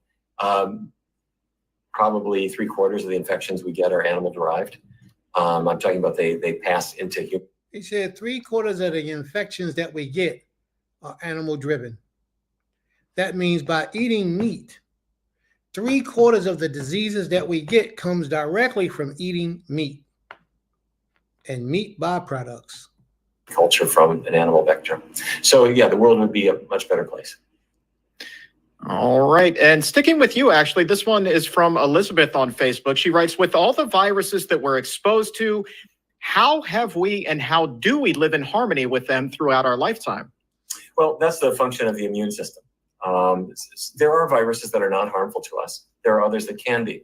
And if we did not have a functioning immune system, you would be dead within the first couple of weeks of life. And in fact, there have been, as you may remember, there have been some extremely unusual cases of children born without functioning immune systems. One very famously back in the 1970s was immediately at birth put in a bubble where he lived for a great many years before he couldn't tolerate it anymore and came out and promptly died. So it's our immune system that has to protect us. The immune system is limited, and that's why when we introduce pathogenic bacteria, by messing around with nature in ways we shouldn't, we run into trouble. Dr. Loomis, coming to you. This one is from Sash on YouTube. Is grass-fed milk really as bad as meat and eggs? I am a vegetarian. Well, if you're a baby cow, then probably grass-fed milk is great. But we are not baby cows. And if you think about what milk is, I mean, milk is a biologic fluid that evolved for in a million species, evolved to take baby mammals of that species and turn them into mammals that are big enough to find food on their own. And once we do that, we don't need our mother's milk anymore. That's why you don't see, for example, human milk on the grocery store shelves. So the idea that we should be drinking any milk from a mammal that evolved to take a 70-pound cow and turn it into a 700-pound cow, that doesn't make sense biologically, evolutionarily. And there's lots and lots of studies that show that that consumption of milk has adverse consequences and raises your risk for many chronic diseases. So the test I ask my patients to perform before they decide to drink milk is to call their mother up on the phone. And if their mother answers moo, then it's okay to drink cow's milk. And if not, they probably should just leave it alone. So he's saying that no human should be drinking cow's milk. Oh, man, that is fantastic. Sticking with you, Dr. Loomis, we have a question that's Can I borrow that, Jim? Do you mind? Yeah, sure. Do that. All right. This one from Raven Brown on Facebook came in at 12:09.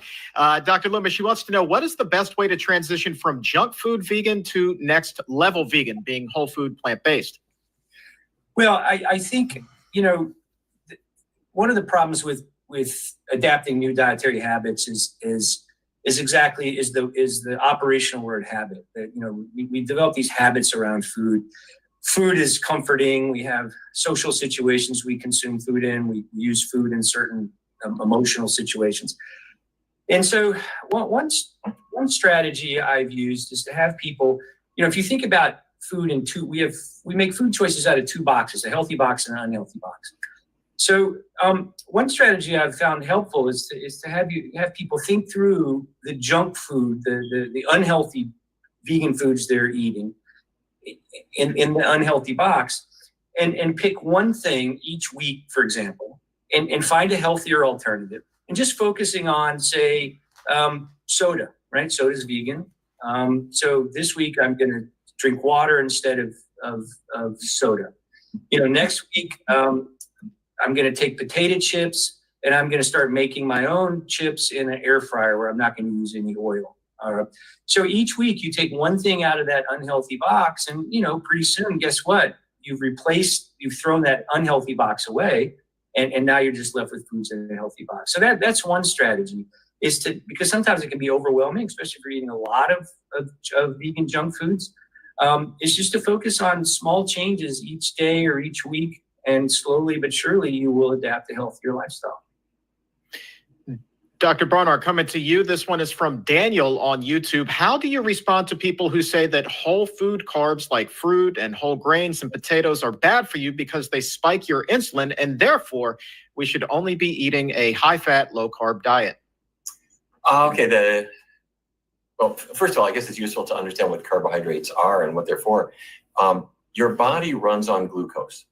Your muscles run on glucose. Your brain runs on glucose. That's the simple sugar that your body uses in the same way as your car runs on gasoline. So this comes from the food that you eat, and we're adapted evolutionarily to pick fruit or eat starchy vegetables, and our body extracts the glucose that goes into cells. Where we run into trouble is if your body develops a condition called insulin resistance. That's when the insulin key no longer opens the cell to let the glucose inside, so your blood sugar gets high. And so for many decades, people have thought, well, maybe I shouldn't be eating apples and shouldn't be eating rice, and I shouldn't eat those because my blood sugar will get higher and it causes me to make more insulin. And then about 15, 20 years ago, researchers discovered what's causing the insulin resistance. And it actually has nothing to do with eating apples or eating starchy foods. It has to do with fat. Fat builds up in the cells. And as fat builds up in the cells, insulin can't work anymore. So the answer to diabetes and to making your sugar behave is to get away from animal products and the added oils, and then your insulin can work again. So the best thing to do to keep your insulin levels at their lowest is to follow a healthy plant-based diet. That allows your insulin to work most efficiently. One last thing. What every medical student learns in the first year of their studies, but then forgets immediately after that, is that insulin has one job to pull sugar into the cells, and it has a second job to take protein and pull it into cells also. So if you're eating fish or other high protein foods, that overworks your insulin also. So skip the animal products, plant-based diet is the way to go.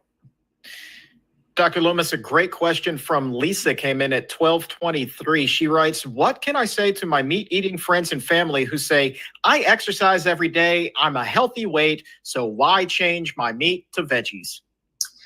Well, there's lots of reasons for that. And there are lots and lots of studies. If you look at many of the chronic diseases that I see every day here at the Barnard Medical Center, type 2 diabetes, breast cancer, colon cancer, prostate cancer, heart disease, on and on, almost all of those, if you look at the dietary correlates, number one or number two on the list is the consumption of animal fat and animal protein.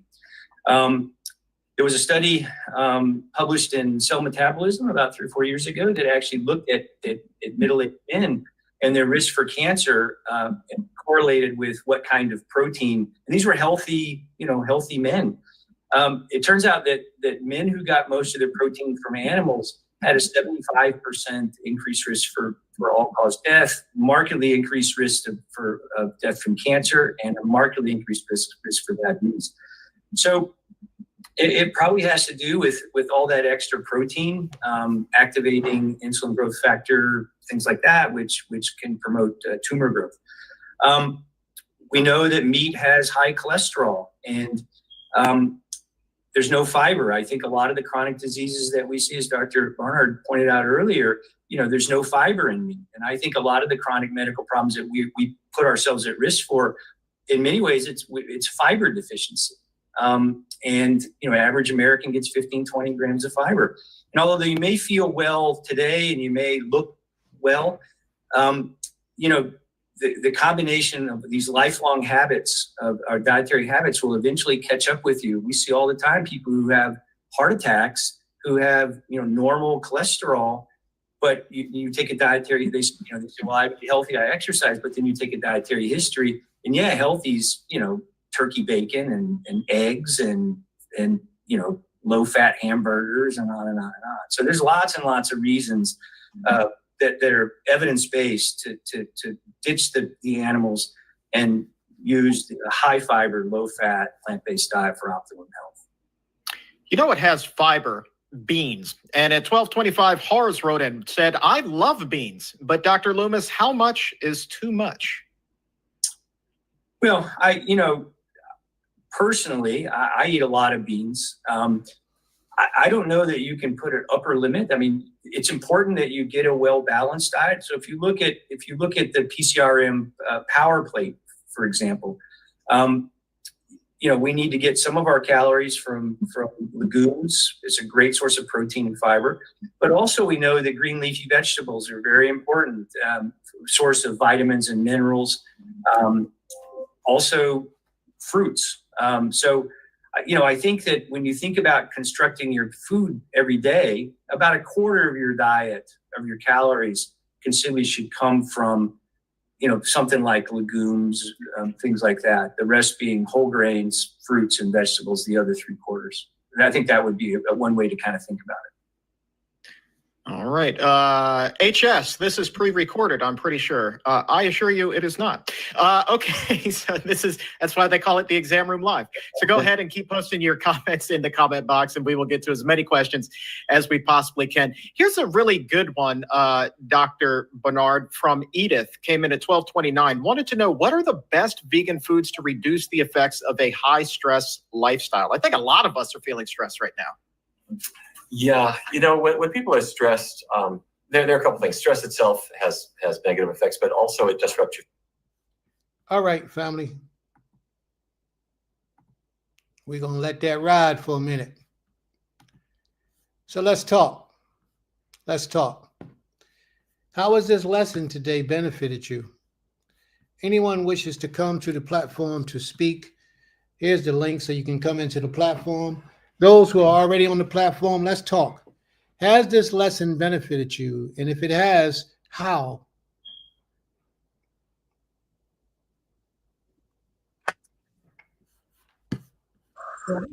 I can go. As I was watching it, the first thing that came to my mind was how I was just in Belize, and I remember calling you, Ishi, and saying, "Oh yeah, we gotta leave. We can't be in America no more." And I was thinking to myself, because actually it wasn't even just me, but my sisters and I, because my parents are no longer here, we've inherited their 50 acres of land. And so I was sitting there like, we got to figure out a way to be here more than we're there, and utilize both for the betterment of our people, and that's a conversation my siblings and I had. And so when I got there and I was able to actually put my foot on the land, I felt like, okay, yes, I have reached home. I cannot see myself living in America full time anymore. Truthfully, I only came back because my husband is here, my children, and there are people here that I have dedicated my time to helping to build them up and to giving them so that, they can have a better life. But my heart was really there. Like, I felt like coming back here was like, when we landed here, I was just like, oh my gosh, I'm back in America. And the whole air was different, everything, even eating the food. Like when we went into the market, everything was just fresh. Everything was just, and it's not that like I'm astonished about the freshness. It's just that we get so comfortable living here that we think going to a farmer's market or something is like the fresh food. Even that stuff is not as fresh as living in a country where you see this food coming into the stores, and you could tell the freshness because there's no expiration dates, and you can see that it just came out the dirt. Like, it's so different, and you can feel it and you can taste the difference. So, and even one of the sisters, as I told you, I met the family, two of the students and their family that attend our school. She even told me how she buys bread and it only has shelf life for 2 days. And if they don't eat that bread, it's going to be molded, within those 2 days. And so I just was in my head the whole time, like, okay, so what do we need to do? How do we get here? And how do we get our people to really see that living in America is not the end all be all? And then I saw properties for sale, so many things, so many It's the Shabbat. So I'm not going to go into business, but this is what I saw. I saw so many ways for us to make a transition if we work together. You know, I called my children and I was like, y'all need to do a business together for your future generations, to help with our family business, to help with our family wealth. And as soon as I came back, you know, I'm talking to my brother and I'm like, okay, we need to sit down. We need to really compile what we need to do to make that transition. And like I said, it doesn't have to be a full-time transition because there are benefits in both places, right? So watching this video is just more confirmation of it. The lesson that you taught today, Abba, was more confirmation of it. The wailing out, because literally, like, there was times that I just cried, and not out of sadness, just cried out of like sheer just, Creator, hear me. Like, we need him. We truly need him to open our eyes, to like lift us up out of this blindness we're in. We're literally blinded by the bling of America, if you want to put it like that. We are literally blinded. And the way I grew up, I was taught that this wasn't the end all be all, but we get complacent and we feel like, yes, I have land in America. I'm doing great. And we are doing great because we have land, but we're not doing our best. Because even in our land, we're still polluted by this country. The foods that we eat are still polluted. Like, it's so much that we have to kind of like when we going through Passover, we go through this how do you say it? Oh my goodness, I can't. It's a cleansing, right? And we purge. We go through this purge. And when we're purging through Passover, we come out like, oh yeah, I'm going to do better. I'm going to do better. And then we get right back. And the first thing everybody wants to go buy is pizza because it's risen bread, or because of the cheese or the vinegar in the sauce. You know, we say we miss all those tastes. And I was thinking about, okay, when we're doing Passover, we do all this preparation of making everything without our vinegar. We learn all these new methods of eating, and it tastes so good. And then as soon as Passover goes, we go right back to poisoning our bodies. And I actually was in my head this morning, like, how can I make an abundance amount of cashew cheese? Because I like cashew cheese. I like vegan cheese. I don't like cow's milk cheese. I stopped eating that years ago, right? And I was like, so how can I make an abundance of it that'll last past Passover and throughout the year? And how, you know, and in my head, I was thinking of all the different ways to do it and what we need to be able to do that. And you know, so of course I thought of different ways to do it. But the whole lesson today for me was about truly adhering to what we are supposed to be doing as women and men. As women, calling out to the Creator for a change. And then when we ask for that change, having our own, not like our own singular idea of change, but a communal idea of change as women, and we're all crying out together. We have a plan that we have formulated together, and then we perpetrate that plan. We bring it into existence together. And part of it, as you pointed out, Abba, is calling the wailing of the woman to the Creator, because he hears us. He answers us. He knows our deepest emotions, our deepest cries. And so, I was just thinking about a lot of those different things. I have a whole lot in my mind, y'all, so I can't even share it all, else I'll take up everybody's time, and I don't want to do that. But we have to, something that Sister TT said earlier was the unification of ourselves. And we can't just keep saying it. We really have to do it. And in order to unify within ourselves, we have to make a lot of sacrifices. Sacrifice is one of the biggest downfalls of our people. We're too selfish. We think a sacrifice means we're giving up on our own self. But when you sacrifice for your people, you are actually giving yourself more time, more freedom, more love. Everything comes abundant more when you have the sacrifice for your people. And I'm telling y'all, if I didn't love my husband, my children, and y'all, the people, I would still be in Belize. I really, oh my gosh, I felt so at home, so comfortable being in a space where the air was fresh, the water was there, and it was just the whole vibe of being there and knowing that. And of course, there's parts of Belize, where they have the Mayans, the people that, did so much to our people, but we have to find our space.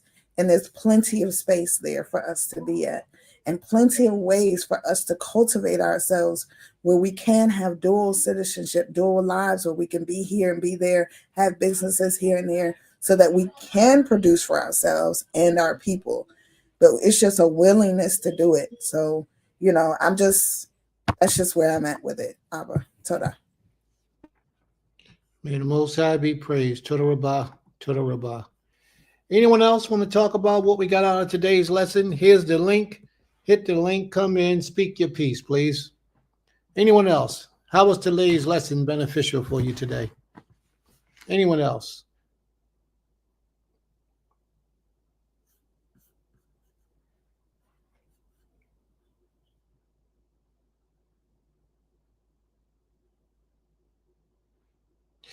I, th- I think that brother's presentation was pretty good. I thought their presentation was pretty good about the chicken. Because a lot of people, even though they don't want to let that chicken go, the creator is showing them all the different diseases and illnesses they can get from that chicken. Bro, did you want to speak, bro? Yeah, I was. I was gonna say, well, I'm thinking about it. We don't eat a lot of chicken either, anyway. But what? We eat a lot of beans. It's okay. We eat a lot of beans and veggies, and occasional beef here and there. But even when we go get our stuff, we don't like just go to a regular grocery store and get it. Oh yeah, we do love salads. Also, we go to the butcher, halal, kosher. So it's just in a manner that you do it. Understanding that we do live in a captive society. We're not free.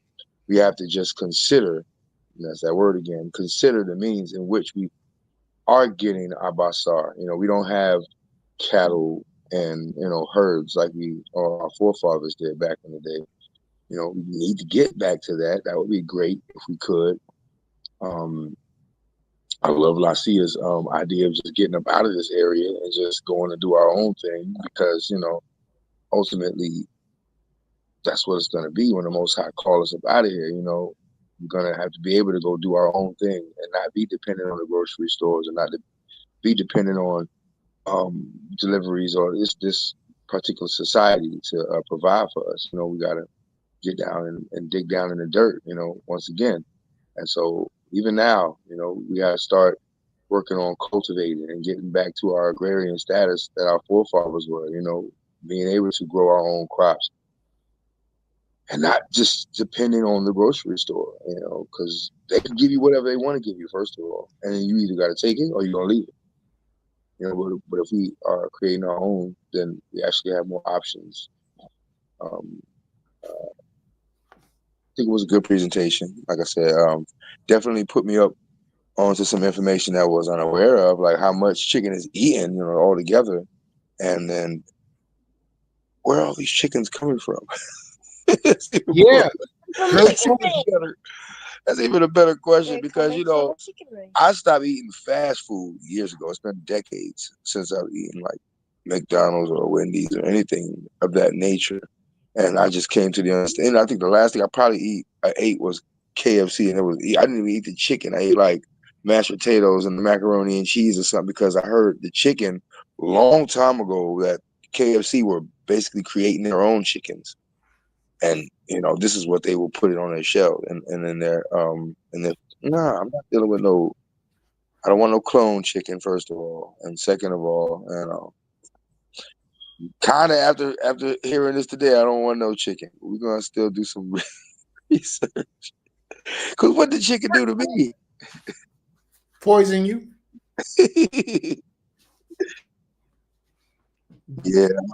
Yeah, it's just there's a lot of things that's gonna try to get us nowadays, and we just gotta pick and choose, and most importantly, keep the creative first.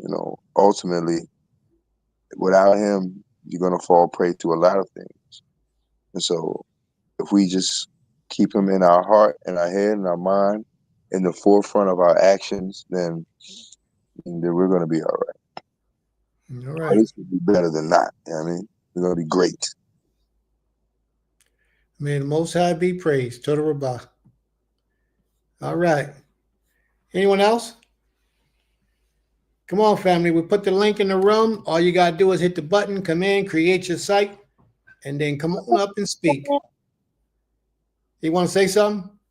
Came a bang. Hi, Princess Medaya. Hey, it's Yosho. I haven't seen you in so long. I know. You can see me every day if you like. Every day but Sunday. Oh, how I do that. I don't know how I come. I'll talk to your email. How could he came? That's a day. He just wanted to say shalom. Shalom, shalom. Can I All say, I wanted to say something about the chicken too, what you brought up. Y'all know my family is vast of all types of beliefs in my family. My children and I are the only ones who in my biological family walk this way. But so I have Muslims, I have everything, okay? And majority of my family, believe it or not, have been not eating chicken based off of the videos they see and the things that they have heard about chicken. And I haven't said one word to them because I just believe that, like, by how I live, that's how people see. And then I have a lot of my family start come asking questions, like, well, why do y'all not eat it? And and then I go over our dietary laws with them and everything. And I just know that the same way that they poison us is the same way in so many ways that we have. That's the only way that we can let it go. Like, just the same way they convince us to eat so much of it, it's the same way we have to let it go by not eating so much of it. We have to know when something is so profoundly put in our face, as in foods, certain foods, like, it's no way, it's almost impossible thought that 1,000,000 chickens are eaten every day. Every day. Like, I would have thought he said a year, a month, like months, but he said every day. I don't even see how it's possible that that many chickens are made in a day. Like, and that's how like, it has to be done in some type of chemical lab or something. Something is being done to it, and the addiction of it. So, I brought that out to say so many people are waking up to the idea of the food addictions, and chicken is a big food addiction for Black people. It really is. Chicken and sugar, and that's why so many of us can't get away from chicken, because it's an addiction. It's something they add to it when they make it in these chemical labs, when they genetically modified foods, and we wonder why we can't put it down. It's just there. So I'm just thankful that, a lot of my family, whether they open up their eyes spiritually, they are opening up their eyes to what goes in their body. And I agree. Chicken it's just low tov, y'all. It's low tov. All right. May the Most High be praised. Well, you have a lot of comments to post. You want to read some? Nobody's coming on the screen. Everybody's posting things. Okay, let me go back up.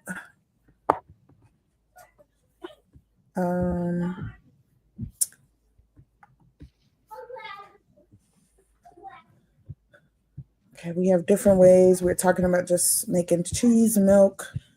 I'm trying to go to about your lesson. One thing I saw, TT says, people have tried to make me feel because I have no husband, I can't cry out to the Creator or plan for the best for my family and keep the Creator's laws being single. What people were they?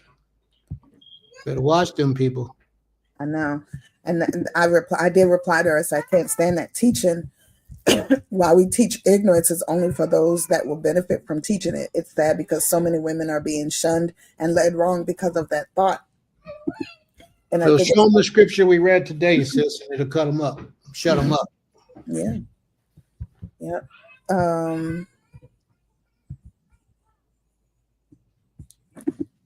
I think Chief Malak says we got to realize and remember what Creator said: the soul that either any manner of blood, his soul shall be cut off.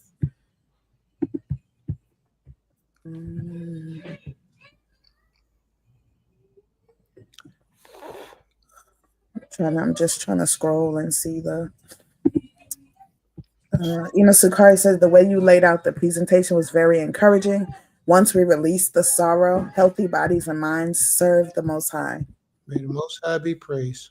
Coach Saadia says this lesson and the lessons beforehand is also beneficial to our people as it causes us to think, reflect, and change our ways for the better. Grateful to the Creator that you are inspired to teach on the subject matters that you do. May the Most High be praised. Total Rabbi.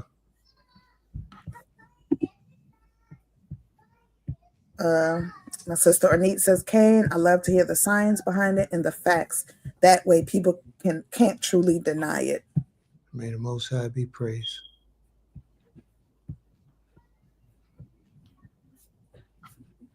Because Brother Kazu says, Asim Yarashon wanted to inform people of the bioengineered ingredients in cereal. That's right. Absolutely. Got to be careful the cereal you eat too. Yeah, and Ima Sakari says fried cauliflower like the chicken, well seasoned. Absolutely. Yeah, I do it often. And it's healthier. Yes. May the Most High be praised. Total Rabbi. Were there any more comments? Low. I don't see any more. No, I don't think so. I'm trying to scroll up and see.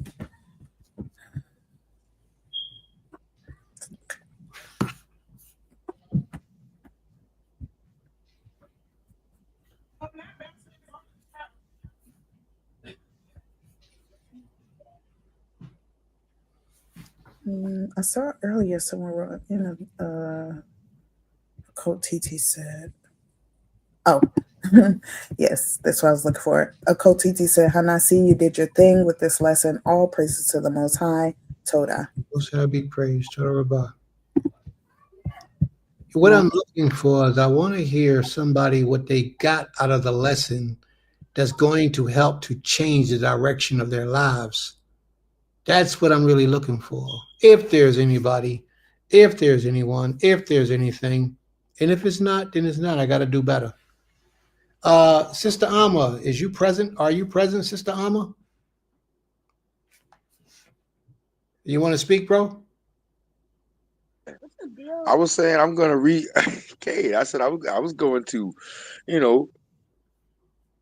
redefine and reconsider, the eating of the chicken, because ultimately, like I said, change is the only constant that we have, and it's a good thing, like I said, considering the times that we're living in, they are messing with everything. They're messing with all our food. So the more that we can have our own and produce our own and just, deal within our own community. Like if I knew an Israelite that had chickens, I ain't gonna lie, I would shop with them because, I eat chicken. But like I said, the means in which they produce things and the matter in which what we put in our body, it matters. It does matter because ultimately it's going to show on the outside. Your diet can affect the way you interact with people and how you address people, depending on, you know what I mean? It's a lot that goes into that. More than just, that's why I guess they said you are what you eat, because ultimately it's going to show in your demeanor, the way you, like I said, interact with people, what you do, and who you do it around. Ultimately, you got to just consider. I'm thankful for today's lesson. Like I said, it's going to cause me to reflect, which is a good thing in these days and times. I always want to reflect and just grow from it. Total Rabbi Prince. May the Most High be praised. Total Rabbi. Total Rabah. It's always about elevation.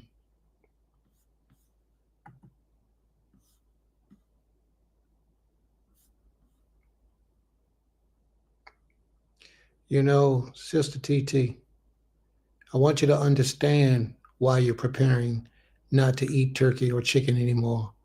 I want you to understand why you're not doing those things. Because if you understand it, then it'll linger within you better and give you the strength and the motivation not to do it. All right? Sister Anise says, I leave with something every time I attend your classes, Nasik. Every time there's information that makes me consider and change something that I once did or thought was correct. May the Most High be praised. Total Rabbah.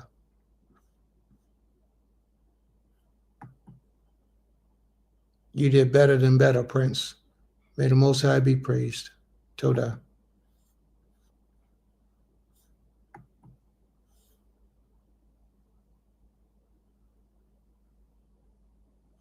And a lot of people don't understand that meat holds us back from the Creator.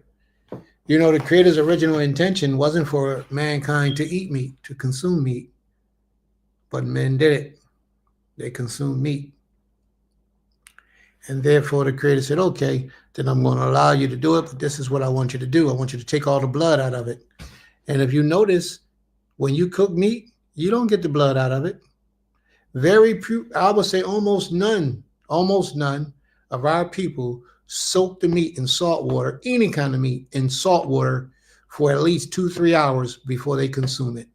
Almost none of our people do that.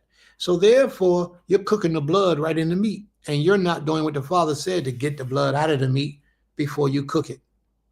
So that's another error that a lot of our people are doing. May the Most High be praised. Okay, she says, Sister TG said, I understand, Hanasi. I listen to sound wisdom. May the Most High be praised. Sister Ornette, you should be on here speaking your piece rather than typing. That's a lot of work, typing all that. There's always jewels being dropped that I can support now from scripture that I share with others, including today's class, because I was just having a conversation about women helping their men. May the Most High be praised. In the spiritual realm, now I have the evidence to back it up. Absolutely. May the Most High be praised. Total Rabbah. Well, I would say that these lessons are reconfirming what the Creator has encouraged me to do. Absolutely. Absolutely. Crying out to the Creator for the plight of our people has always been something that I have done. May the Most High be praised. Thank you for that. That shows a little bit about your spirit. All right. So I assume that Sister Alma is not with us today. And what was that name she had up there? What was that name she had on her? It was almost like Cosmic. Kazimoto, right? Kazimoto, Sister Kazimoto, are you present? I'm just curious if you're present today. If not, it's cool. All right. There's another comment, bro? Okay. All right, family, if there's no more questions. Oh, Brother Asa is coming onto the stage. Brother Asa want to speak. Brother Asa, you got the floor.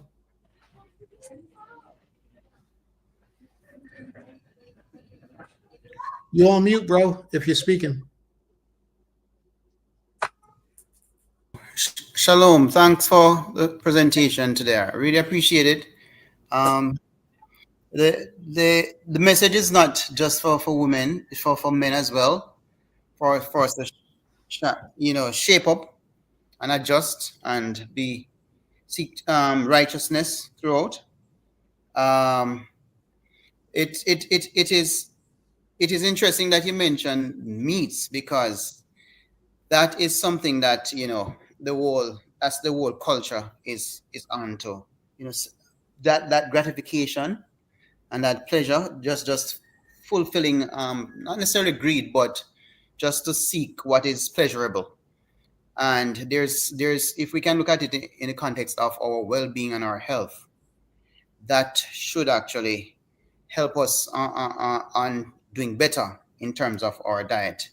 While you presented, I thought about the text in Leviticus that spoke to not having meat beyond the 3 days, beyond the third day. And how would you basically reconcile that with abstaining from meat in its entirety? Bearing in mind that even for the Pesach, there is the consumption of meals. That's my first thought. All right, I need you to rephrase the question about not having meat beyond the third day. What do you mean? Okay, well, let me just read Leviticus 19:7. You can eat it for 3 days and then don't eat it after that for the rest of 4 days? Well, it says, if any of it is eaten on the third day, it is impure and will not be accepted. Leviticus 19:7. Yeah. Right. So, is the if I'm getting you right, are you for total avoidance of meat, or just the meat that is not considered clean meat? I am for the total obliteration of meat, period, Okay. from our diet. The only meat that we will consume is on Pesach, when the Most High requires us to eat some lamb. And if you eat lamb, you eat as much as you want. But me, I only eat a couple bites of it, enough to say I kept the law. I don't eat meat. So therefore, on Pesach, I just eat a little bit of it. I don't pig out on it or eat out on it a whole lot. I just eat a little bit. But other than that, I would say you do away with meat completely out of your diet.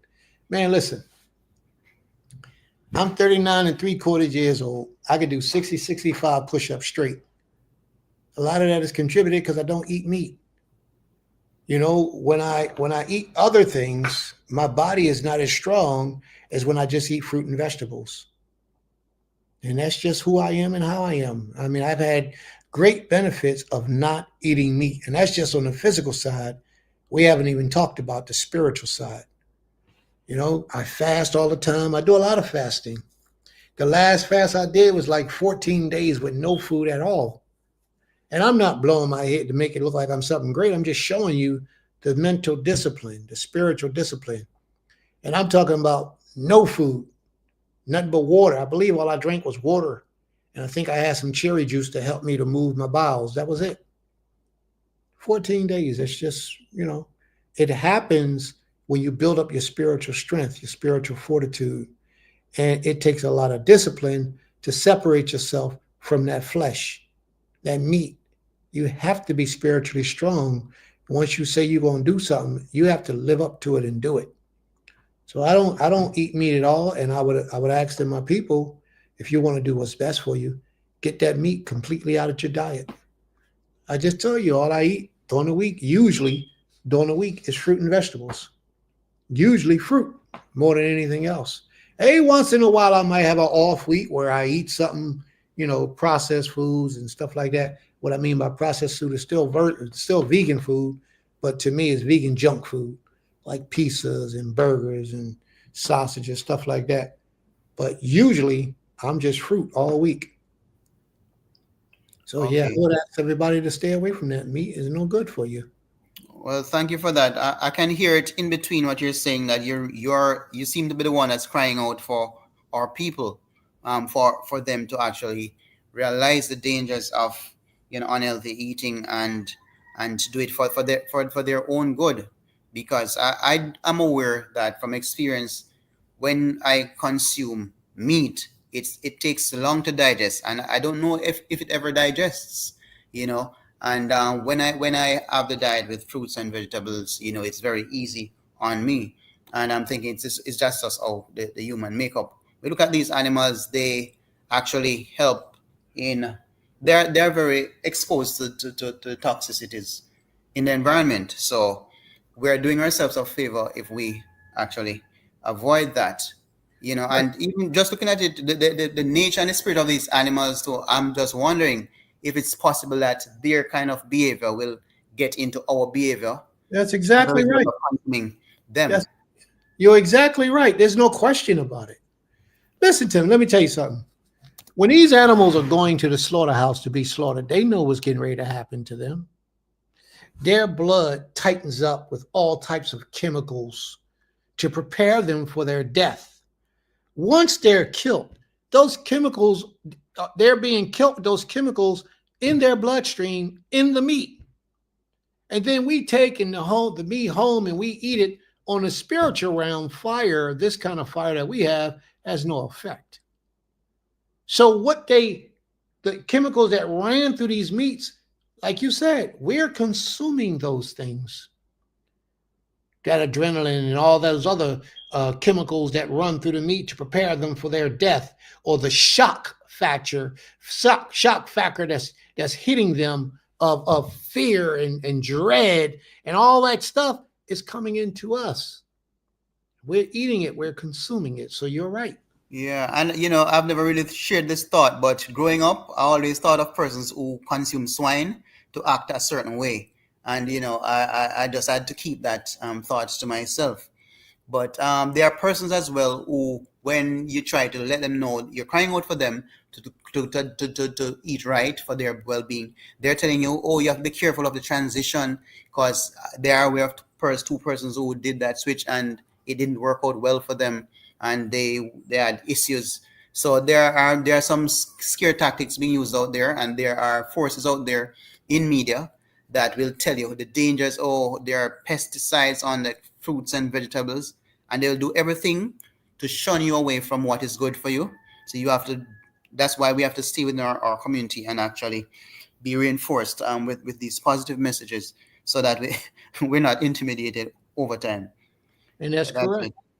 See, that's all the reason why we need a community of Israelites to grow our food, to plant all of our fruit and vegetables, all of our herbs, so that we can work our own farm, our own land, you know? It's easy said though, because like for me, I've control for like over 8 acres of land, and I just cannot get people to work it or get the time to handle it. And I'm saying, in society now, well, there are persons who will watch you farm, and then they'll steal it from you, and then there are persons who will extort, and because there's so much force and there's lack of support, that is something that discourages entrepreneurship or farming, and some persons just leave it alone as a result of that.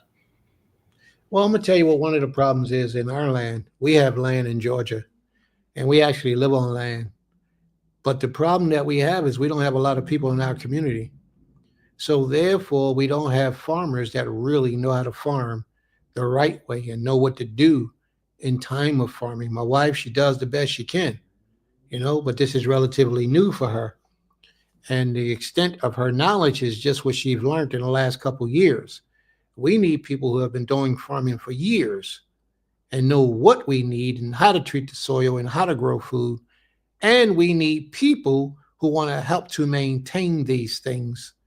1, 2, 3, 4, 5 people is not enough to do what needs to be done to be on the average full time growing food. You need multiple people because you got other things to do just in grow the food, but that's just a part of the process. So if you got people on 8 acres of land that's working it and growing your food for you, boy, that's a blessing. Yeah, it would be, but we just can't find there is people for that. People want quick money these days. People don't want to wait 3-6 months to see crops turn over. So it's really hard. But what will reach us is when the prices in the supermarkets go way up. Then that's the time. Then we're gonna be in panic mode, and it may be, I'm afraid it may be too late. Mm, Yeah. yeah. Oh, Yeah, you got one more thing. I'm worried about going back to meat for the Passover because of my abstinence from meat for over a year. I'm wondering if it will go well with my stomach. I don't know if anybody has that concern, but that's my little concern. well, you don't have to eat it a whole lot, but you must partake of it if you're going to keep the commandments. You don't have to eat a whole lot of meat, just eat a little bit, like me. And, I just eat a little bit of meat. I don't eat a lot of meat. The lamb, I just eat a little bit, like a bite or two, and then I put it down. Bitter herbs, I eat that. The unleavened bread, I eat that. And that's about it. you know. But remember, it must be eaten until finished. Nothing must be left of it. So No, no, we no. can't throw it Well, away. So we're that's gonna not have lots of mouths to. that's not the law. The law Okay. says the law says that none of the meat can be left until the morning. Don't mean you got to sit there and eat it all. It means it means the family who eats all the meat, they should eat it all up that night. And if they do not eat it all that night, then it has to be burnt up the next morning when the Okay. sunrise. Whatever is not consumed that night has to be burnt up when the sunrise. So you don't think that you gotta sit down there and pig out all night. No, you ain't got to do that. That's not the law. If you just took 2 bites of that lamb and the rest of that meat was rotten, I mean that rest of that meat didn't get eaten, then you take the next morning and you burn the pig, I mean the meat and the bones and all that stuff, the hair, the skin, the head, all that stuff, you burn it all up. But Or yes. this year we're gonna try to do something different. Normally we skin the animal, we hang them upside down, we skin them. We got videos of all this too. Cut them open, take the skin off, pull the skin off, and then we slice them up, take the entrails out, put it in a bag, and that stuff get burns up the next day with all the stuff that's left over. But this year, we're going to cook it whole. Our intentions is to get one of those big things that you can put on the ground, I don't know the name of it, where you put on the ground and you put the stick through his mouth, through his rectum and come out his mouth and put him on a fire and you just sit there and you just roast them over open flame. That's what we're going to attempt to do this year. And hopefully it will go well. So anyone in the group, in the family here that wants to come out for Pesach this year, let us know. If you're coming, set it up so that we can all participate and expect your comings and prepare for your comings. Anybody who wants to come, let us know. I'm sure you have a contact with somebody. Reach out, call them, Facebook them, message them. However you do it. What's that other way y'all do it? WhatsApp them. Let them know that you're coming, that you want to participate. And we don't ask for a fee. We ask for a donation. We allow you to give whatever you're able to give because we're going to do it anyway. So therefore, whatever you contribute will just be a benefit to whatever we're doing. But we're going to do it anyway. So therefore, we don't put no burden on our people saying, oh, we need this amount of money, that amount of money. Oh, that's good. Somebody said they're Presbyterian now. That's a good start. So we don't put a big burden on anyone with that. You know, we let you, whatever the Creator moves your spirit to donate for Pesach, then that's all we do right there. And whatever you give, and we move forward from there. We don't believe the holy days should be a charge. Where a lot of congregations, communities, they charge people to come out for the holy days, and we don't do that. We don't put a fee on anyone's head. It's pretty much donation-wise, donation-driven. But we're going to get it done anyway. But if you're coming, let us know. Let my Isha, my Nasheen know. And you can let me know for the men, however you're going to do it. Brother Asa, was there anything else you want to contribute? That's it basically. Thank you for sharing today. Elder, may the Most High be praised. Total Rabbah. All right, family. Are there, Ima, is there anything you need to go down the list for anything? Was it anything you just had to mention?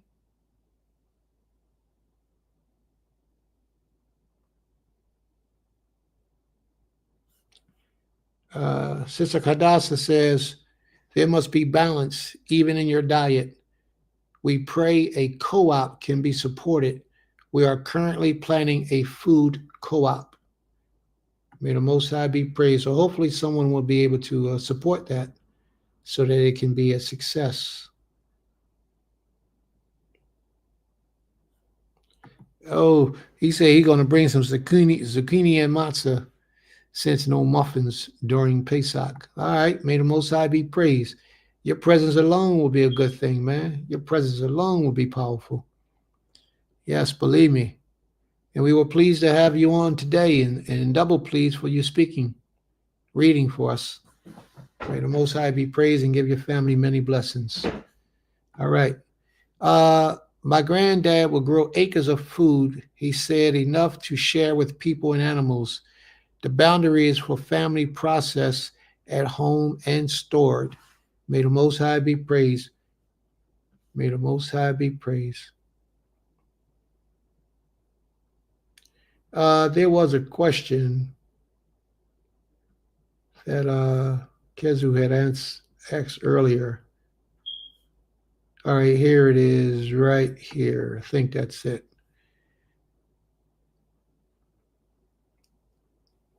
He says, wouldn't that Passover sacrifice be deplorable since it's cooked whole? Since the blood is cooked in the meat? Well, what you do is, that's a good question. But at that particular time, you're commanded to do that. Therefore, if you're commanded to do it that way, you got to do what the Father says for you to do. That's a very good question. I never even gave that thought. That was a very good question. But you're commanded at that time to eat it that way. So there might be some spiritual reasons why the Creator commands for us to do so. This information is really important in these times. I want to grow for our survival. Yes, absolutely. May the Most High be praised. And I'm really expecting to see a lot of you out there for this Passover. So far, we got April the 14th, April the 15th as the day of Pesach. If the moon comes early, it'll be shifted up to the 14th. If it comes normal, it'll be on the 15th. May the Most High be praised. Yes, we are commanded to cook the lamb whole, roast it on fire within all of his entrails in it. And this will be the first year that we've actually did it this way. Normally, we cut the lamb up and cook the chunks, the shank, and the pieces. But this time, we're going to do it again, do what we can to cook it whole, roast it, and turn it real slow over top of the fire so it can cook. Iman's supposed to be looking into getting one of those machines to do all that with, but who knows? All right. Are there any other questions or concerns, family? Is there anything else we need to talk about? Brother Kezu, can you come to the platform and close us out? Would you mind closing us out in prayer? Are you able to pray today? I can't hear you, bro. Why can't you pray, Abba? Because I'm unclean. Tell me. All right, no problem. Told everybody. Audibon. All right, I guess that's it. Then I guess I'll be closing us out. All right, family. Let's all rise, please, and face the east. Let me get these lights. Turn off these lights. Well, Prince, why do you turn off the lights when you make prayer? Okay. It makes you feel a little closer to the Most High. You know, at the end of the day, Most High, you can't see him anyway. So that's one thing.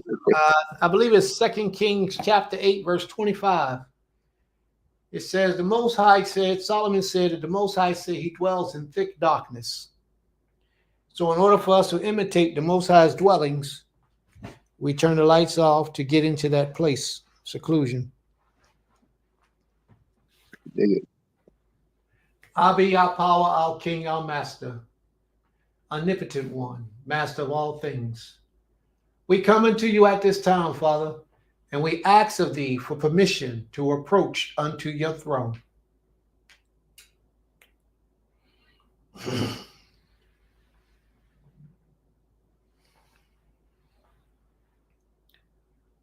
Father, thank you for your mercy that you have shown unto us, your people. Thank you for all the wonderful things that you have done for us in our lives, the way that you have helped and healed and protected us. We ask, O great King, that you will bring peace into the mind of our brother who is now being struck down with cancer. We ask that if it is his will, Father, that you would heal him.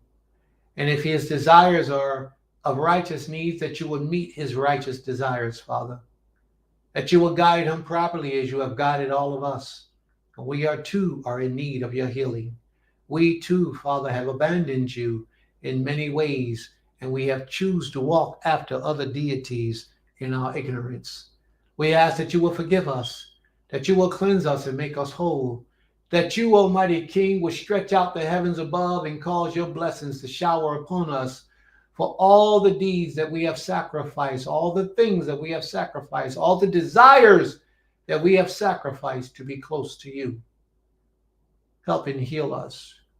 Hear our prayers, for we cry unto you, Father.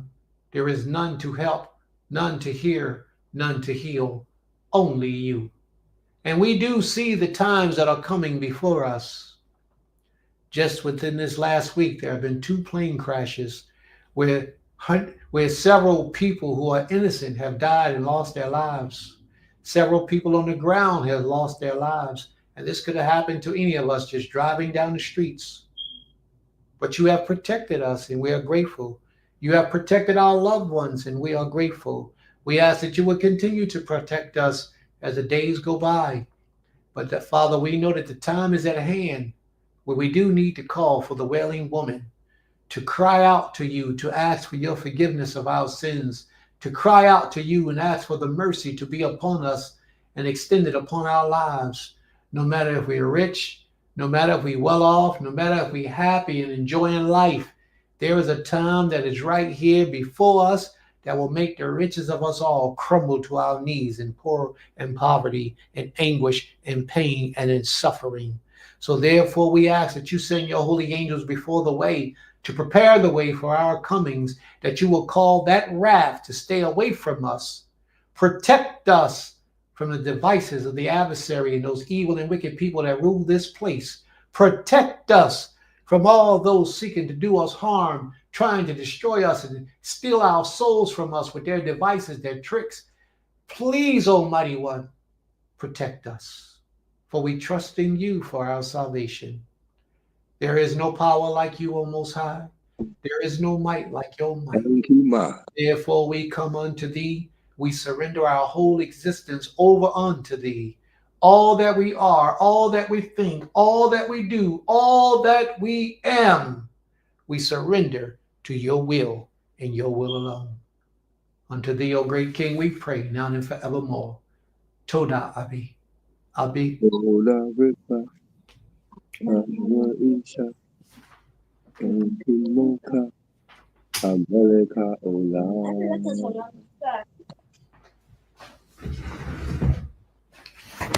That's right, Blow. Blow out with that song, bro. Get that song going. We like that. Toda Ripa, our power is Yah, Enkimoka, Ameleka Ola. Toda Ripa, Toda, our power is Yah. Yeah. Enkimoka, Ameleka Ola. Ain't nobody like the King of the universe. Yeah. Go ahead, bro. I was just translating. Go ahead. Toda Ripa, our power is Yah. Enkimoka, Amelech HaOlam.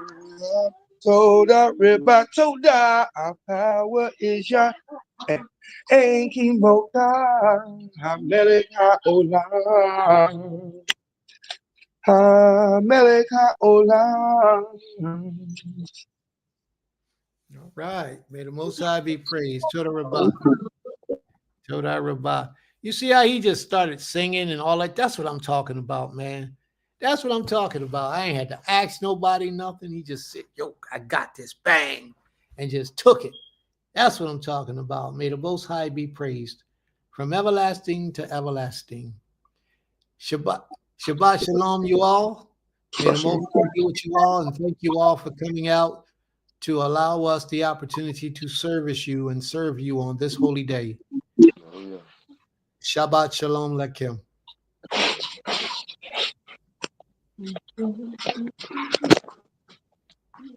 Love the band in the background too.